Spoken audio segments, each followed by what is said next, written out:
Simultaneous Transmigration, unstoppable from the enemy multiverse. Greetings, fellow multiversal adventurers.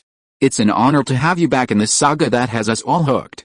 Official channel statement: this story is 100% epic fiction, so please don't attempt real magic. The results aren't guaranteed and insurance won't cover it. The rights to this masterpiece belong entirely to its brilliant original author. We are just a barge sharing it with you. Do you want to keep being part of this amazing community? Join our ninja army of subscribers on YouTube and give this content a like. And for true fans, our Patreon has exclusive ninjutsu waiting for you. Chapter 1, Sword Prologue, The Chinese Boy Who Inherits the Gym. 2022. A new generation consumer terminal called the NERvGear, developed by major electronics manufacturer Argus, has finally been released to the public. This allows full-scale cyberspace stealth to be incorporated into standard online games. Sword Art Online, or SAO, is the first large-scale virtual reality mobile game to utilize this advanced technology. A black-haired young man, fresh out of a department store, was holding an unopened NERvGear consumer terminal and preparing to go home to experience it when his phone suddenly rang. Seiya, did you manage to get the NERvGear helmet today? Seiya had barely answered the call when a frantic male voice echoed from the other end. From the voice alone, it was clear the other person was about the same age as Seiya, perhaps in middle school. Originally, I had no chance of buying it, but the saleswoman who was there happened to be a senior from our school who was working part-time. She saw me as a cute junior, so she helped me out. She was even kind enough to slip me a note saying here was her contact information, so I could call her if I needed any help. I have to say, big companies are different. Even the part-time saleswoman provides such excellent service. Hearing his friend's words, Kirito couldn't help but roll his eyes. For the sake of a junior? The service attitude of a big company? Someone slipping you a note must be because they're impressed by your appearance. Kirito was speechless at the special treatment Seiya received, but he wasn't overly surprised. He'd seen plenty of similar things happen to Seiya over the years. Seiya's full name is Wenren Seiya, a name that sounds very Japanese, but he's actually Chinese. Kazuto also asked Seiya why his name was that way, and he explained that Wenren is a double surname. In the ancient East, Sheng means sacred and beautiful, while Yi is a particle of mood. Seiya's parents died in an accident when he was very young, and he was raised by his grandfather, who recently passed away. Seiya's family owned a kendo gym, and both Kirito and Kirito were students there. However, at the age of 7, Kirito gave up kendo because he found it boring. Seiya, however, persisted, and Seiya perfectly inherited the Wenren Genjutsu Ryu tradition. While still in his first year of junior high, he participated in the national kendo tournament, defeating many second and third year students a year or two older, ultimately winning the national championship. Growing up with Kirito and Kirito, the three of them could be considered childhood sweethearts. Putting aside the somewhat awkward sibling relationship between Kazuto and Suguha, Seiya's relationships with both Kazuto and Suguha were quite good. Putting aside Kazuto, who shared similar interests, Kirito and Suguha idolized Seiya. After all, at the tender age of a junior high school student, he had won the national kendo championship. To Suguha, a girl devoted to kendo, Seiya seemed like a natural born for it. Although still in junior high school, Suguha knew that her brother Seiya had even reached a Menkyo Kaden level in the Wenren Genjutsu Ryu. Even at his current age, he would have been able to achieve a strong ranking in a high school kendo tournament. Since Wenren's grandfather's death, the dojo had closed. If Seiya could achieve a good result in the high school kendo tournament, coupled with his Menkyo Kaden level, he would be fully capable of inheriting the kendo dojo. Not only was Seiya handsome, but he was also a kendo champion at a young age, and his academic performance was exceptional. It was obvious how popular he was at school. This was why Kirito wasn't surprised by the preferential treatment Seiya received. Besides his adorable sister, Seiya had always had no shortage of admirers. Having such an outstanding friend was both his luck and his misfortune. Fortunately, Seiya was a loyal man who would always step up whenever needed, and there was rarely anything he couldn't do. Unfortunately, having such a friend put him under immense pressure, to the point where his main role at school was to deliver messages and love letters to Seiya. He gave up kendo at the age of 7, not simply because it was boring but also because he felt the pressure was too great. Everyone else was practicing swordsmanship, being the same age in all boys, yet Seiya's progress was rapid. However, he could only bully Suguha, which made Kazuto realize that he might not have the kendo talent, and he ultimately decided to give up. Of course, while Seiya excels in all aspects, that doesn't mean that Kazuto Kiritani is completely without merit. After giving up kendo, Kazuto Kiritani unexpectedly discovered a talent for gaming. And it was only when gaming that Kazuto wasn't completely crushed by Seiya, even winning more and losing less. The young man, already a fan of gaming, now found the only way he could defeat his friend, which naturally made him even more excited. SAO was the first large-scale VR MMO released using NERvGear. As a game, it was undoubtedly garnering unprecedented attention, and as a gaming enthusiast, Kazuto Kiritani naturally had an interest. Not only was he interested, but he was also lucky enough to be selected as an insider player and become one of the first to experience SAO. With SAO's public beta approaching, NERvGear was in high demand. As a beta tester, he didn't have to worry, but Seiya, as his best friend, was worried about not being able to get his hands on the virtual headset. As an internal beta player, he has already experienced the charm of SAO. In that world, he might really be able to defeat Seiya with his swordsmanship. He is good at games to begin with, and this time he is entering the public beta as an internal beta player. Even if this game has a mainstream profession like swordsman, he should not be unable to defeat Seiya, right? In short, Kazuto has always been worried that Seiya will not be able to grab the helmet. On the one hand, he is worried that he will lose his only friend to play games with him. On the other hand, he wants to show off in front of Seiya. That's right, his friend is too outstanding, and Kazuto Kiritani is under a lot of pressure. In the past, he could only rely on games to regain a little dignity. This time, he must win back a city in the field where the other party is good at, even if it is in the game. Chapter 2, Forced Semi-Active System. Looking at the NERvGear virtual headset in his hand, Seiya couldn't help but sigh after hanging up the phone. He remained non-committal about his friend Kazuto Kirito's recent promotion of SAO. He talked about the full stealth experience, the swordplay that felt like real life, the powerful monsters and enemies that would improve his swordsmanship, and so on. These so-called advantages were the reason why Kazuto Kirito had been so enthusiastically promoting the game to Seiya. That guy Kazuto, to get me to play this game, he really praised it to the skies. But while it's a good game, it's also very dangerous. After all, this death game is literally a game of life and death. As for why Seiya said this, it was naturally because he wasn't a local, but a time traveler.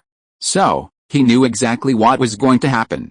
On the day of SAO's open beta, a mad researcher, obsessed with his dream, trapped 9,500 players inside the game, turning it into a true death game. As a time traveler and familiar with the plot, Seiya could have avoided such danger. After all, while he didn't possess the devastating supernatural powers of other time travelers, in this modern world, with his current resume and academic performance, his future as a social elite was practically guaranteed. Even if he chose not to work and simply inherited his family's gym and scraped by, that wouldn't be a problem at all. In fact, Seiya had originally planned to do just that, even planning to join his friend Kazuto Kirito in stopping them. After all, knowing the danger was imminent, yet still jumping into a trap, what else could that be but idiotic? However, just as Seiya was about to intervene to change the plot, the much-anticipated system suddenly appeared. Initially overjoyed, Seiya thought his already successful life was about to reach new heights. However, he was soon informed that his system was only partially activated and had appeared to warn him against any rash actions. According to the system, Seiya can alter the plot's trajectory, but it doesn't recommend directly shaking the foundations of this world. Simply put, the world of Sword Art Online revolves around the original SAO. If Kirito doesn't enter SAO, the very foundations of this world will be shaken, potentially leading to its collapse. It's like the world of Yu-Gi-Oh! Without cards, or even card player, then the very meaning of this world's existence will be shaken, even crumbling.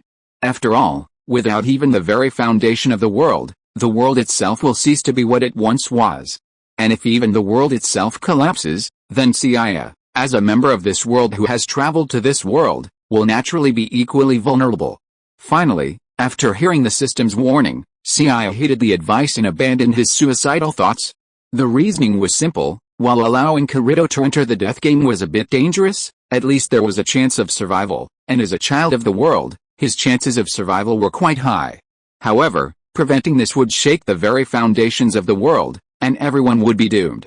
Of course, as long as Kirito entered the game, the fundamental nature of the world wouldn't be shaken, and even if Seiya didn't take any risks, it wouldn't be a big deal. However, the system's second message explained that to fully activate the system, he must play this death game with Kirito and complete the prerequisites. This system task wasn't mandatory, and Seiya had the right to refuse. It was up to Seiya to decide whether to accept the task and fully activate the system's functionality, or to refuse and continue to be an ordinary person in this world. Seiya hesitated for a long time before finally reaching a conclusion. Hesitation was natural, after all. Seiya was a true death game. Out of 10,000 people who entered, thousands remained trapped forever. Seiya wasn't a chosen one like Kirito, so it was natural for him to worry about his own safety. However, after days of hesitation, Seiya finally decided to give it a try. After all, he was a time traveler. If he continued to act like a dried-up, salted fish, wouldn't that lower the average level of the time traveler population? Besides, Seiya is a full stealth game, and with his real-life kendo skills, he'd be a top player in the game. Plus, with his relationship with Kirito, even if he wasn't destined to be the protagonist, he was still a strong contender among the protagonists. How could he be easily defeated?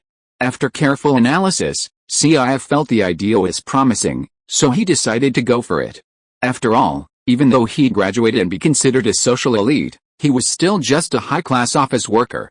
Now, with the opportunity to become a Musou in the real world, and the risks were manageable, Seiya had no reason to refuse.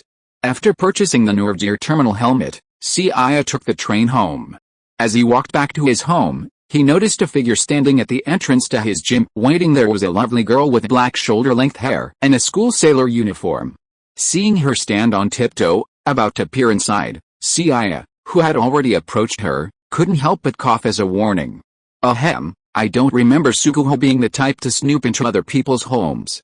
You strike me as a bit like one of those perverted men you see on TV, a bitch. Perhaps not expecting Seiya to suddenly appear beside her, and witnessing her disrespectful behavior, Kirito Nisuguha, who had been standing on tiptoe, panicked and nearly stumbled to the ground. Luckily, Seiya, standing nearby, quickly reached out and caught her before she fell, preventing her hips from making contact with the ground. Seiya-san, why did you come back so suddenly? That wasn't what happened just now. Let me explain, I'm not some bitch. I've been calling the door for a long time, but there's no answer, and my phone line is always busy. My mom made some cakes, and I wanted to bring some over for you to try, so hearing that Seiya had mistaken her for a bitch, Kirito Nisuguha became visibly anxious, waving her hands in front of her face and explaining nervously. Chapter 3 Sword and Blade Public Beta, link open. Okay, I was just kidding, don't take it so seriously. We grew up together, childhood sweethearts. How could I possibly not know what kind of person you are? Did Auntie make some cupcakes again?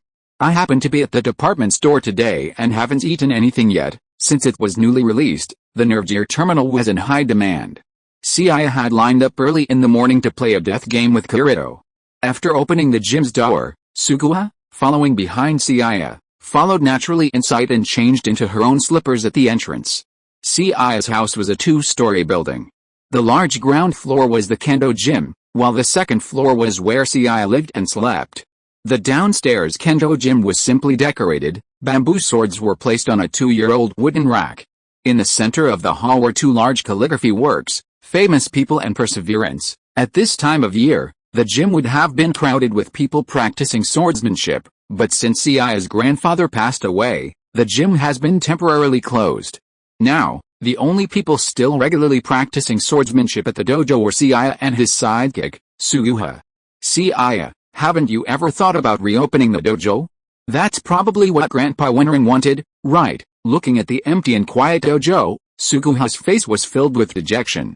She truly loved kendo, and she loved the place where she had spent so much of her childhood, so she didn't want the Winring family's dojo to decline. If I want to reopen the dojo, I'll have to be an adult before I'm qualified to run it. Besides, I have a lot of things to do right now, so even if I wanted to, I probably wouldn't be able to. Reopening the family swordsmanship dojo had indeed been one of Seiya's original plans. After all, running a dojo was still quite profitable these days, especially in Japan, where Bushido was still highly respected, and kendo was quite popular. But then was then, and now is now. Originally, Seiya had thought he was just an ordinary time traveler. But now that cheats have arrived, simply being content with opening a gym would be a disgrace to the vast army of time travelers. HMPH, Seiya-san, when you say you have so much to do, is this what you're referring to? Kirito Suguha had naturally noticed the NERvGear box in Seiya's hands. Although Suguha rarely paid attention to games, she had certainly seen the news about the groundbreaking NERvGear full dive feature. It must have been your brother who asked you to buy it again. Seriously, it's one thing for him to indulge in his own desires, but he's dragging you down with him, Seiya-san. When I get back, I'll definitely give him a good lecture. Seiya-san, you're a kendo prodigy. Grandpa Winterin once had high hopes for you. You can't let yourself fall into depravity. Hearing the girl's words, Seiya couldn't help but blush. The girl was a year younger than both him and Kirito Kazuto, yet they were the ones who were often lectured. After arriving at Seiya's house, Suguha acted as if she were at home. Not only did she place the small cake she brought on a plate, she even brewed some buckwheat tea to go with it. Honestly, Suguha probably knew the placement of the household items in Seiya's house better than the owner himself. Watching Seiya devour the small cake, Kirito Suguha rested her hands on her cheeks, looking at him with a look of bliss. So, Seiya-san hasn't eaten anything yet and got up so early this morning just to buy this? Seiya-san is like this, and so is my brother. I really don't understand. Is this game really that fun? Honestly, Kirito Suguha wasn't happy about the NERvGear Seiya had placed on the table. Ever since the gym closed, Seiya had spent less time practicing with her. If he continued playing with the NERvGear, that would mean even less time. It was all the fault of that small-time brother Kazuto. It was bad enough for him to indulge in his own pleasures, but he also wanted to bring down the excellent Seiya along with him. Actually, it's not just about playing games. According to Kazuto, the newly released SAO is a full stealth game. This means that in-game characters can be completely synchronized with their consciousness.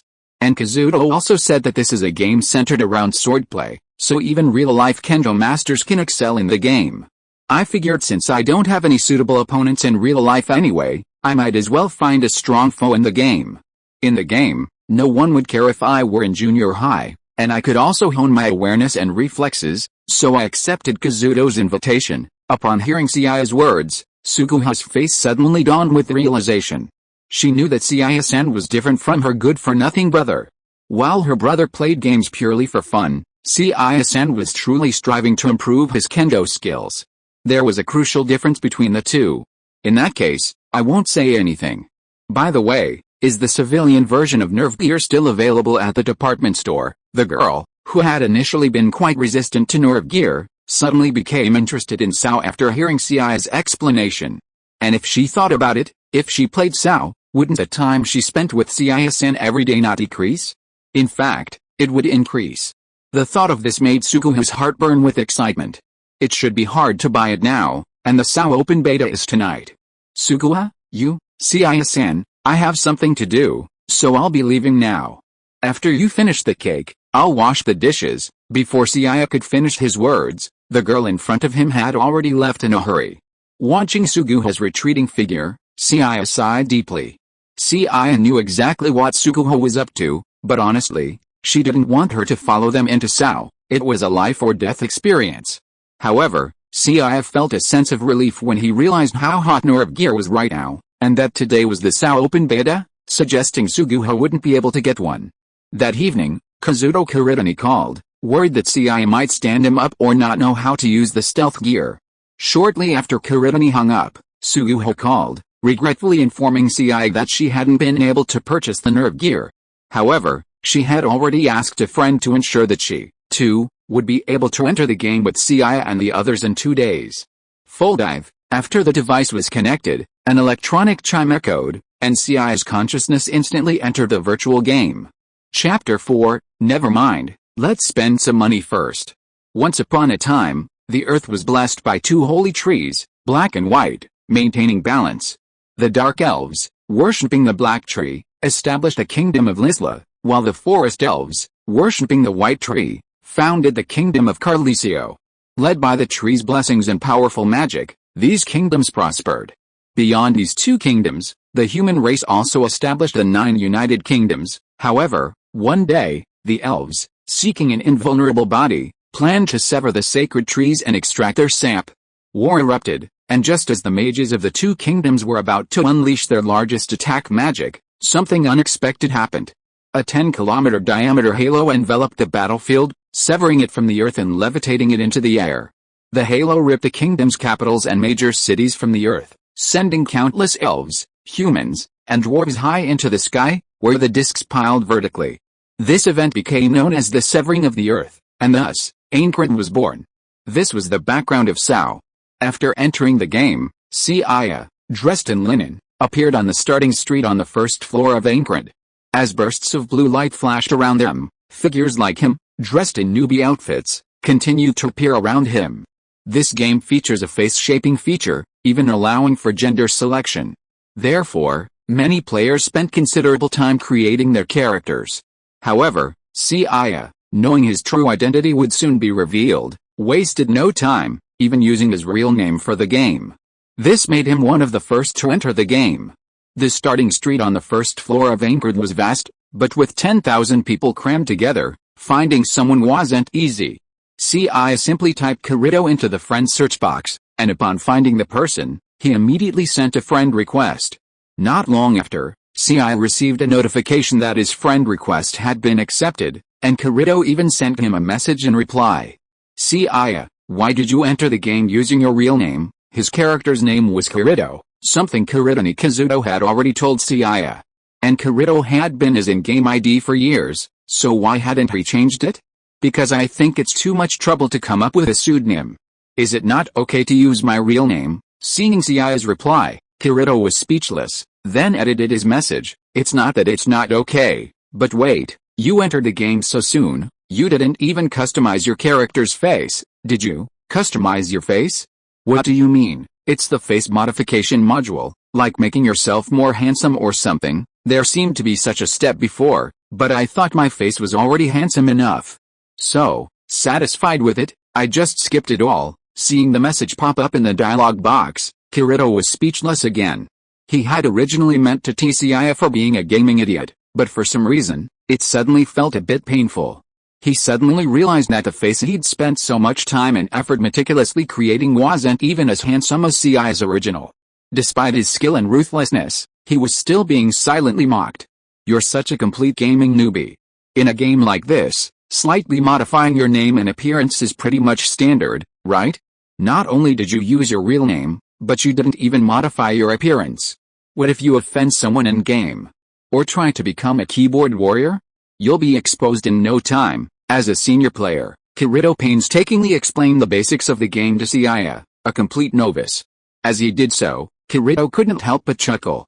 Judging by Seiya's skills, his friend was undoubtedly a true newbie, not some level 60 expert in disguise. Previously, Kirito had worried about whether he could defeat Seiya with his swordsmanship in a game like this. But now, he wasn't worried at all. Seiya didn't even have basic gaming knowledge. This guy was clearly a complete newbie. If he couldn't even defeat Seiya of this caliber, then how could Kirito, truly a hardcore player, truly deserve to be cremated right there? While helping Seiya with some gaming tips, Kirito felt a surge of satisfaction. Anyone who knows the feeling of a boss guiding a newbie knows how to handle it. In the real world, Seiya would be a true boss, but now in this game, Kirito, is the true boss. Due to the vast size of the origin street and the increasing number of players entering the game, Kirito, out of consideration for a newbie like Seiya, told him to wait there and not wander around until he could use the team search function to find him. Seeing Kirito's concern, Seiya silently closed the map before him, deciding to play the role of a complete newbie and wait for the boss to find him. The wait was undoubtedly tedious. Due to the large number of players struggling with naming and those obsessed with stunning looks who hadn't officially entered the game, the main boss, Kaiba Akihiko, hadn't yet appeared. While waiting for Kirito, Seiya, bored, opened various game screens and began to learn more about the game. SAO is a role-playing adventure game centered around swordplay. While playing, there are various skills, but sword skills make up almost half of all skills. Even more impressive is the ability to create unique skills through in-game manipulation. Once a move is verified by the system, players can create their own skills and gain the right to name them. Is this a pay-to-win interface? While exploring SAO, besides the skill mechanics, sub-job mechanics, and backstage screens, Seiya quickly discovered the top-up screen. Yes, SAO also has a top-up screen. After all, every developer wants to make money when making games. No matter how much money a game claims to cost, it ultimately suffers from the really good rule.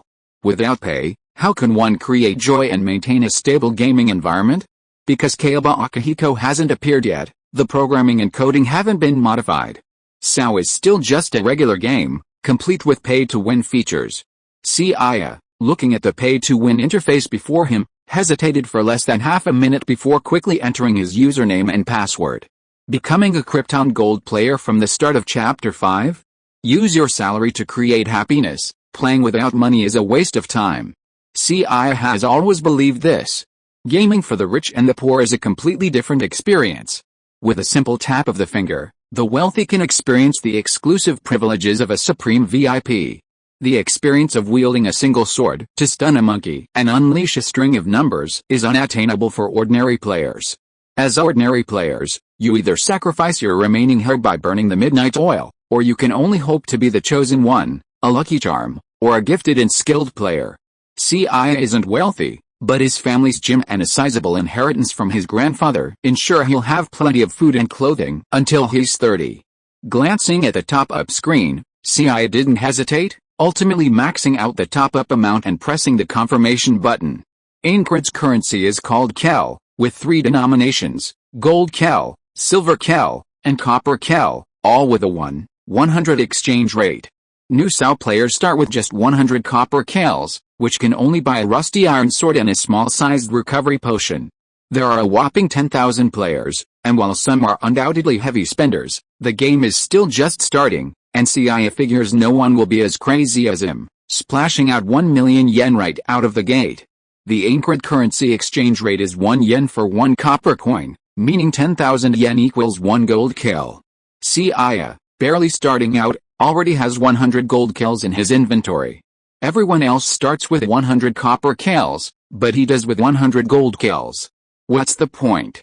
His starting wealth is 10,000 times that of the average player. If everyone else didn't spend any money, then everyone else combined wouldn't have as much wealth as Seiya alone. Of course, if anyone else did that, they'd probably point their finger at Seiya's nose and laugh like an idiot.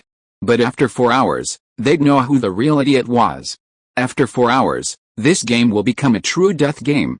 For most players present, the most challenging part is often the very beginning. The initial panic of being trapped in the game, coupled with a lack of experience and limited resources, directly leads to the majority of players dying in SAO in the early stages. While money isn't everything in this game, it's certainly not enough. While most high-level, rare items and equipment can't be purchased directly in the store, they must be dropped by defeating level bosses. However, money is crucial in the early stages of the game, as purchasing recovery items and superior equipment, for example, can increase your chances of survival. Not every player is like Tongleo, capable of showmanship and health locks. Remember, once the health bar is depleted, life is over. Having ample funds to purchase recovery items and superior equipment at the start is undoubtedly a head start. While Seiya was still obsessed with spending money, Kirito, meanwhile, finally found the newbie Seiya through his teammates' location tracking function. Just as I suspected, you really did enter the game with your original appearance. Well, with your looks, others will probably assume your face is a plastic surgery. When Kirito found Seiya, he spotted him in the crowd. As he had expected, his friend had entered the game without any changes to his appearance, so he recognized him immediately. On Seiya's side, Kirito, who appeared far more mature and resolute than in real life, blurted out, "No, brother, who are you? It's me, Kirito." Kirito. So even if you have no knowledge of gaming, you should at least see the character name on my forehead. Facing Kirito's sarcasm, Seiya gave him a playful smile and said, "Of course I knew you were Kirito, but I didn't expect you'd create such a mature face for yourself. You think you're too weak, or even too feminine, right?" Kirito bristled at his friend's teasing. The most embarrassing part of playing role-playing games is undoubtedly meeting people you know in real life. Your model is often the target of ridicule. If everyone was creating faces, the teasing wouldn't be a problem, but the problem was that Seiya didn't play by the rules. So, naturally, Kirito was the only one being teased. If you keep rambling, I won't show you how to quickly master the game's techniques and level up. He was clearly the master of the game, while Seiya was the newbie, yet he was being teased and ridiculed by his best friend after just meeting. This made Kirito feel quite embarrassed, and he felt the need to teach Seiya the true identity of the big and small kings. Their casual conversation inadvertently attracted the attention of a brown-haired man wearing a headscarf. He was also quite familiar with the group. After learning from Seiya and Kirito that Kirito was a veteran, he unexpectedly followed them, hoping to get guidance from Seiya. "What do you think?" Kirito asked his friend's opinion, as usual. "There's nothing wrong with that. More people means more friends, and it won't be so boring." Seiya had a good impression of the turbaned man before him. Kirito, the loner, was one of the few friends in the game. He was loyal and had excellent character, and Seiya considered him a worthy friend. Seiya had no objections, so naturally Kirito didn't have any complaints either. After all, for him, teaching one newbie was the same as teaching two. And if Seiya were alone, with no witnesses, Kirito's showmanship would be quite boring. "My name is Klein.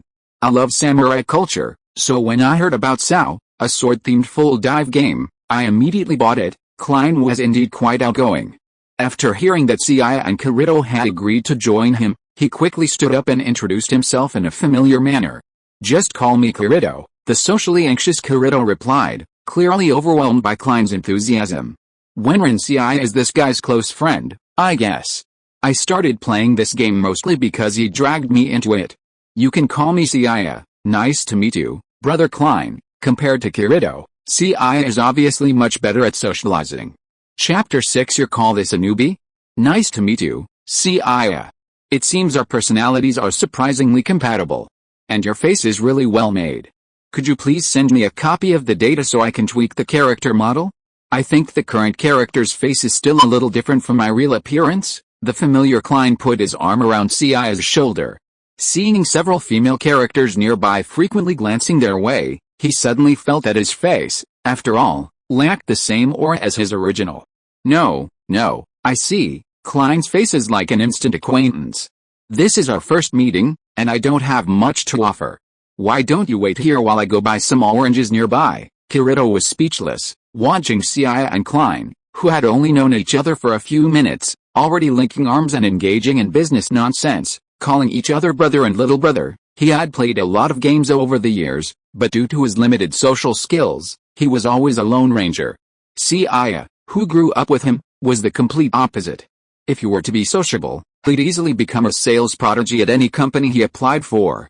Although the constant influx of players made the starting street increasingly crowded and bustling, thanks to Kirito, the cheat buster player, Seiya and the other two quickly found a less crowded leveling area. The first level of Aincrad consists primarily of the starting street and the town of Talbana. At the northernmost end of this level, a massive tower, 300 meters in diameter and 100 meters tall, stands as the labyrinth. Surrounding the street is a vast grassland, home to level 1 minions like Manic Boar, Hornet, and Giant Bee. Considering that both Seiya and Klein were complete novices, and considering that the smaller, more flight-capable wasps and giant bees were more difficult to kill, Kirito ultimately chose the boar as their training target. The calf-sized Manic Boar boasted a health bar and superior stats to the wasp and giant bee. However, because the boar only charged in a straight line and was a large enough target, Kirito considered it the perfect monster for beginners. Because it was a full stealth game, it was considered a game, but the real experience was not much different from being there. The gentle breeze, the earthy smell, and the piercing roar of the Manic Boar were all just like the real thing. And that was precisely the charm of full stealth games. After demonstrating his magnificent swordsmanship, instantly dispatching the Manic Boar in a single blow, Kirito confidently explained to the two of them. After watching Kirito's demonstration, Klein excitedly grasped a longsword and prepared to practice. Unfortunately, while it looked simple, it proved more difficult than he had imagined. When the frenzied boar charged at him, Klein, overwhelmed by the all-too-real scene, was unable to react immediately, and was sent flying several meters away. This was because he had his pain sensitivity set to extremely low, otherwise, The boar's attack on his Nuni would have been enough to leave a lasting impression on Klein. Watching Nuni being sent flying several meters away, Kirito picked up a stone from the ground. A flash of light appeared in his hand, and he hurled the stone with astonishing speed, accurately catching the boar's rear end.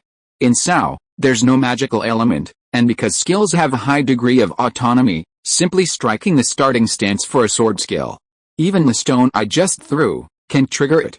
So, in addition to sword techniques in the game, some real-life kendo masters can also be effectively utilized in this world. Kirito's final words were essentially addressed to Seiya, who was standing by.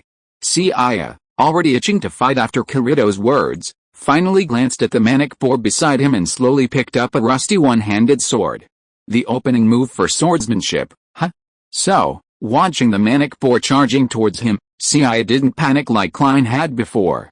He'd been immersed in the sword art for over a decade, but if he couldn't even muster the mental fortitude to face a wild beast, he might as well go back to training. When the manic boar was 10 meters away from Seiya, Seiya didn't move. And when it was 5, 3, and even 2 meters away, Klein couldn't help but feel anxious watching Seiya's stillness. Little Seiya had a pretty good character. Having just endured the pain of a Bakugan, he understood the pain perfectly. Having just received a stone thrown from Kirito, the manic boar was now visibly even angrier than before. Klein could only hope that Seiya's pain sensor wasn't too high, otherwise, with that fatal chicken blow, Klein feared he'd faint on the spot. When in sword style, first form, Ranga, Klein's imagined scene didn't unfold. Seiya didn't, as he'd anticipated, fly backwards several meters after and during the fatal chicken blow, just as the wild boar was about to crash into him. Seiya, who had been motionless, finally struck. Slightly sideways, Seiya dodged past the wild boar like a gust of wind. Then, with a swirling movement, the blade of his longsword shone, a faint blue light emanating from it. He slashed directly at the wild boar's neck. A streak of light exploded in the air, and the wild boar, which had been charging forward, collapsed to the ground, dispersing into a cloud of fragments. Looking at the scene in front of him, although Kirito's reaction was surprise, he was not completely unable to accept it because Seiya had brought him so many surprises and shocks since he was a child. But Klein, a real newbie on the side, was dumbfounded when he saw the manic boar being beheaded instantly by Seiya's sword. If he remembered correctly, Seiya should be a newbie who just started playing this game like him, not a cheater like Kirito, right?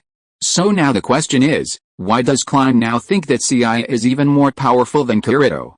Even though they both killed the manic boar with one blow, whether it was from the movements or the sword skills just now, it was obvious that Seiya looked more amazing and gorgeous.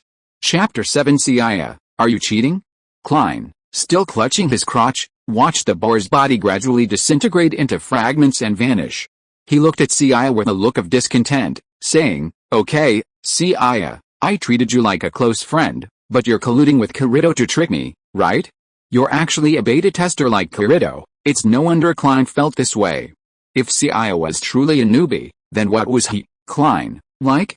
They were all newbies, still trying to master the sword skills in the game, but Seiya, on the other hand, could instantly kill monsters of the same level with a single blow. Just that move that nearly blinded him, you call that a newbie? Kirito's even better at pretending. Brother Klein, you really misunderstood. I'm indeed a first-time beta tester, just like you. If you don't believe me, you can ask this guy. Seeing Klein's expression of "you're kidding me," Seiya spread his hands and pouted, motioning him to look at Kirito beside him. Despite his reluctance, Kirito's integrity was undeniable. He nodded reluctantly, saying, "This guy is indeed playing Sao for the first time. Since the beta test slots for this game are quite limited, if he's one of them, I can't help but know." Seeing Kirito's expression didn't seem fake, and Klein also believed that it was pointless for two gaming giants to trick an ordinary office worker like him, he quickly shifted from incredulity to excitement, pressing Seiya's shoulder and saying, "I understand. Seiya, you must be using some cheating software, right? We're all brothers, and good things should be shared. While this will diminish the gaming experience, it's a good idea to let me experience the thrill of a monster-killing game and boost my confidence." Clearly, Seiya wasn't a beta tester like Kirito, yet he was able to kill monsters in one blow. Klein suspected Seiya was using some illegal third-party software. Otherwise, it was hard to explain how a newbie like him could be so impressive. Hearing Klein's words, Seiya was speechless. Just as he was about to explain, a nearby gaming geek, as if his faith had been questioned, shook his head and denied it. That's simply impossible. SAO is the first game to utilize NERvGear. As the most advanced machine manufacturer, Argus, for example, cheating software, even bugs are impossible. And this has been fully proven in the previous closed beta. Any hardcore gamer would try to exploit loopholes and loopholes. The original SAO beta testers were no exception. Unfortunately, even these hardcore gamers couldn't find any critical vulnerabilities in SAO, and the idea of using cheating software was completely absurd. Then why can Seiya kill it in one hit? Seiya can kill the wild boar in one hit, relying entirely on his own strength. As I said before, in addition to the system skills, SAO can also achieve continuous sword skills through its own skills. Seiya is the champion of the kendo competition in the real world, and the skills he just used are the sword skills he knows in reality. And because the position where his sword hits happens to be the vital point of the wild boar, it achieves the effect of multiple damage to the weakness, which allows the monster to be killed with one hit under the same level attributes. After listening to Kirito's explanation, the relieved expression on Klein's face froze on his face again. Looking at Seiya, his expression was filled with even more disbelief. Seiya, you're the champion of the national kendo tournament. It's just a small achievement, not worth mentioning. It's only a junior high school tournament, after all. Hearing Seiya's words, Klein and Kirito were speechless. Kirito, who knew Seiya better, was particularly blunt. But from what I understand, you crushed the runner-up back then, right? And the judges at the time also said that with your current kendo skill, you'd be able to place well even in a high school or even adult tournament. More importantly, the primary reason kendo tournaments are divided into age groups is for fairness. Adults have a more pronounced advantage over children who are still young and have less physical fitness. But in SAO, that disparity doesn't exist. Besides the differences in level and equipment, the initial stats for both adults and children are equivalent. In other words, in SAO, even an untrained nerd can, through skill, defeat a muscular gym rat. Kirito remarked on the differences between SAO and reality, slowly drawing his one-handed sword from his waist and looking at Seiya seriously. Seiya, join me in a PvP match. I've already explained the differences between SAO and reality. In this world, our physical abilities are comparable, and our current levels and equipment are pretty much at the very beginning. While I have some experience from the beta test, you also possess formidable kendo skills from the real world. This matchup should be fairly even. PvP refers to player versus player combat, or, more simply put, PK. Initially, Kirito hadn't wanted to challenge Seiya so soon, having previously considered him a newbie. But after witnessing Seiya's swordsmanship, which had just dispatched the mad boar with a single strike, Kirito grew restless. Even though he had long understood that Seiya would be able to quickly get the hang of a sword-themed game like SAO, he had not expected that Seiya would be able to get the hang of it so quickly. With the level that Seiya had just shown, Kirito was even worried that if he didn't hurry up, Seiya would not be completely accustomed to it yet, and in a few days, he would completely lose the chance of revenge. No, judging by the progress of this beast Seiya, if it were to happen in 10 days or half a month, the person being abused might become him. I see, so what you said before about SAO being able to help me practice kendo, and that good friends should play games together, was all bullshit. Your real purpose is to abuse me, right, Kirito? Seiya grinned at Mr. Kirito, who had directly revealed his true purpose. Then, Mr. Kendo Champion, will you accept my challenge? If you are listening to this novel on a channel other than Fanfic World, it means it was downloaded and re-uploaded without effort. We warmly invite you to visit our channel, Fanfic World. There you will find the original version of this story and many other novels of various genres. We look forward to seeing you dive into a world of incredible novels. Chapter 8 Kendo Champion vs Black Swordsman. Kirito's provocation was poorly executed, but it must be said that Seiya was quite taken with it. Furthermore, with over a decade of experience in kendo, it was impossible for Seiya not to be interested in Kirito's skill in the game. So, facing Kirito's provocation, Seiya readily accepted, slowly tightening his grip on his one-handed sword. Kirito was delighted to see Seiya accept his challenge, and with a flick of his finger, the two quickly entered into fair PK mode. In PvP mode, there's no death penalty for the two players, and the time limit is 3 minutes. The winner is the one with more remaining health, or when one player's health bar is depleted or the timer runs out. Watching Seiya and Kirito suddenly enter PK mode without warning, Klein was incredibly excited. Clearly, compared to the boring monster-killing game just now, the PK between Kirito and Seiya gave him a more direct experience of the game's charm.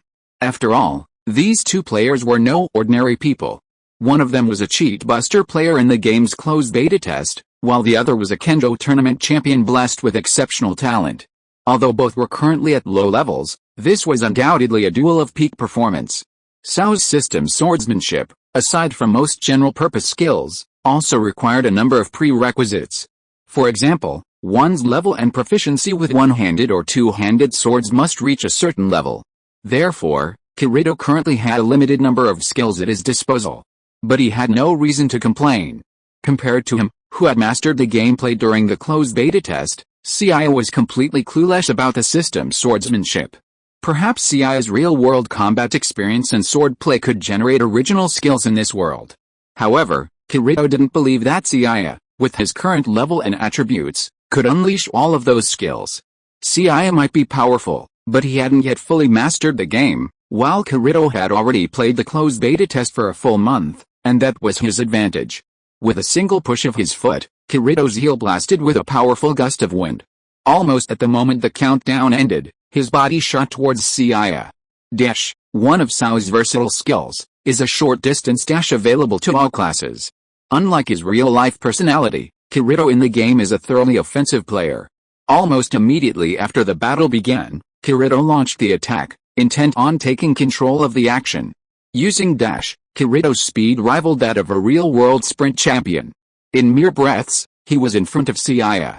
His speed was far superior to that of the frenzied boar just now. Furthermore, using dash causes the body to enter a certain state of stiffness, commonly known in the game as skill pre-swing or backswing. However, Kirito used a sword skill switch to directly reduce the backswing caused by the sprint. As his figure charged directly in front of Seiya, Kirito's one-handed sword slashed down at him. A diagonal slash. This was also a basic sword technique in Sao, but now, combined with a dash skill, Kirito's diagonal slash was even more powerful and faster than the standard version. If Kirito were facing Klein, the hooded man might have been instantly killed by a single blow of his sword. Dang, but with Seiya, Kirito's success was clearly not so easy. A resounding sound like a bell echoed across the grasslands as Kirito's slashing one-handed sword was firmly blocked by Seiya's horizontally held one-handed sword. After using Sao's weapon defense to block Kirito's attack, Seiya swiftly spun his sword and stabbed Kirito's head. Kirito tilted his head slightly, and the sword tip, carrying a gust of wind, pierced past his ear, lifting a few strands of his black hair. Instantly, the swords in their hands transformed into streams of light, engaging in a swift hand-to-hand clash in mid-air. The clash of swords sent sparks flying, and Klein, watching from the sidelines, was completely stunned. Watching Seiya and Kirito battle, he glanced at the tattered sword in his hand, and suddenly felt like he and the two were playing a different game. How could he put it? They were both low-level characters, and the sword techniques Seiya and Kirito were using were basic, general-purpose skills like slashing, thrusting, and slashing. Yet, these very skills, which he could also use, suddenly seemed incredibly advanced to Klein. The skills remained the same, but the difference in the wielders transformed them. In this high-speed hand-to-hand combat, Seiya and Kirito were evenly matched, as Klein could see their health bars dwindling at a noticeable rate. Seiya actually took more damage than anyone else, as he hadn't yet adapted to Sao. And he had to admit, Kirito's in-game reaction speed was truly insane. In real-world kendo competitions, your reaction times might be fast, but your body might not always keep up with your brains, as the flesh has its limits. But in a fully stealth virtual game, that's no longer a problem. As long as your reaction times are fast enough, your character can keep up. After all, even the entire virtual character is controlled by the brain, which doesn't necessarily depend on physical fitness. Kirito's incredible reaction times and reflexes meant Seiya was constantly dodging and deflecting his attacks. Seiya, however, was still struggling to adapt, so his body stiffened and he was repeatedly injured. Unbeknownst to Seiya, while he was secretly spitting criticism at Kirito's insane reaction times, Kirito was also silently cursing Seiya for being a complete idiot. With his superior reflexes and familiarity with the game, Kirito had initially thought he could win quickly. But what he never expected was that Seiya was so tenacious. And even though he suffered far fewer injuries than Seiya, only Kirito knew that the damage he received was almost all from attacks on his weak points. Knowing that the situation was unfavorable, that bastard Seiya always fought him with a wound-for-wound strategy. He would suffer multiple minor injuries in exchange for a single attack on his weak point, causing considerable damage to himself. Moreover, Kirito also found that as the battle lasted longer, Seiya's movements became more and more flexible. This bastard was slowly adapting to this game during the battle. Chapter 9 The Death Game begins. What the hell did that beast, Seiya, eat? His kendo talent is one thing, but his learning ability is so ridiculous. Kirito had initially held a slight advantage in the hand-to-hand combat, judging by the rate at which his health bar was decreasing. But that was 2 minutes ago. With only 1 minute left, Kirito noticed that Seiya, previously stiff, was now surprisingly agile. Initially unsure of how to use skills other than swordplay, he'd actually used his dash skill to close in on him. He even copied the same slashing move he'd used at the beginning, sending him flying with a single blow. This bastard wasn't just gifted, his learning ability was incredible.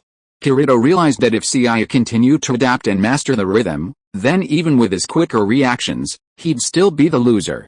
Realizing this, Kirito knew he had to make a quick decision, because dragging it out would only diminish his chances of victory. Kirito, sent careening by the combined slash and dash, slid along the ground, but he quickly regained his balance, picked up a stone, and used his sword-throwing skill. This wasn't considered mean-spirited, as this wasn't a formal kendo match. In a PK game, all skills counted as combat power. Sword-throwing was also considered a character skill, so it wasn't illegal. While seemingly a throwing skill, it was actually a sword technique, as it was called sword-throwing, simply using the stone as a sword. Ding! Seiya instinctively raised his sword to cleave the incoming stone. Just as Seiya cleaved the stone, Kirito's dash skill's cooldown expired. He gripped the rusty longsword tightly, and his body shot out again like a cannonball.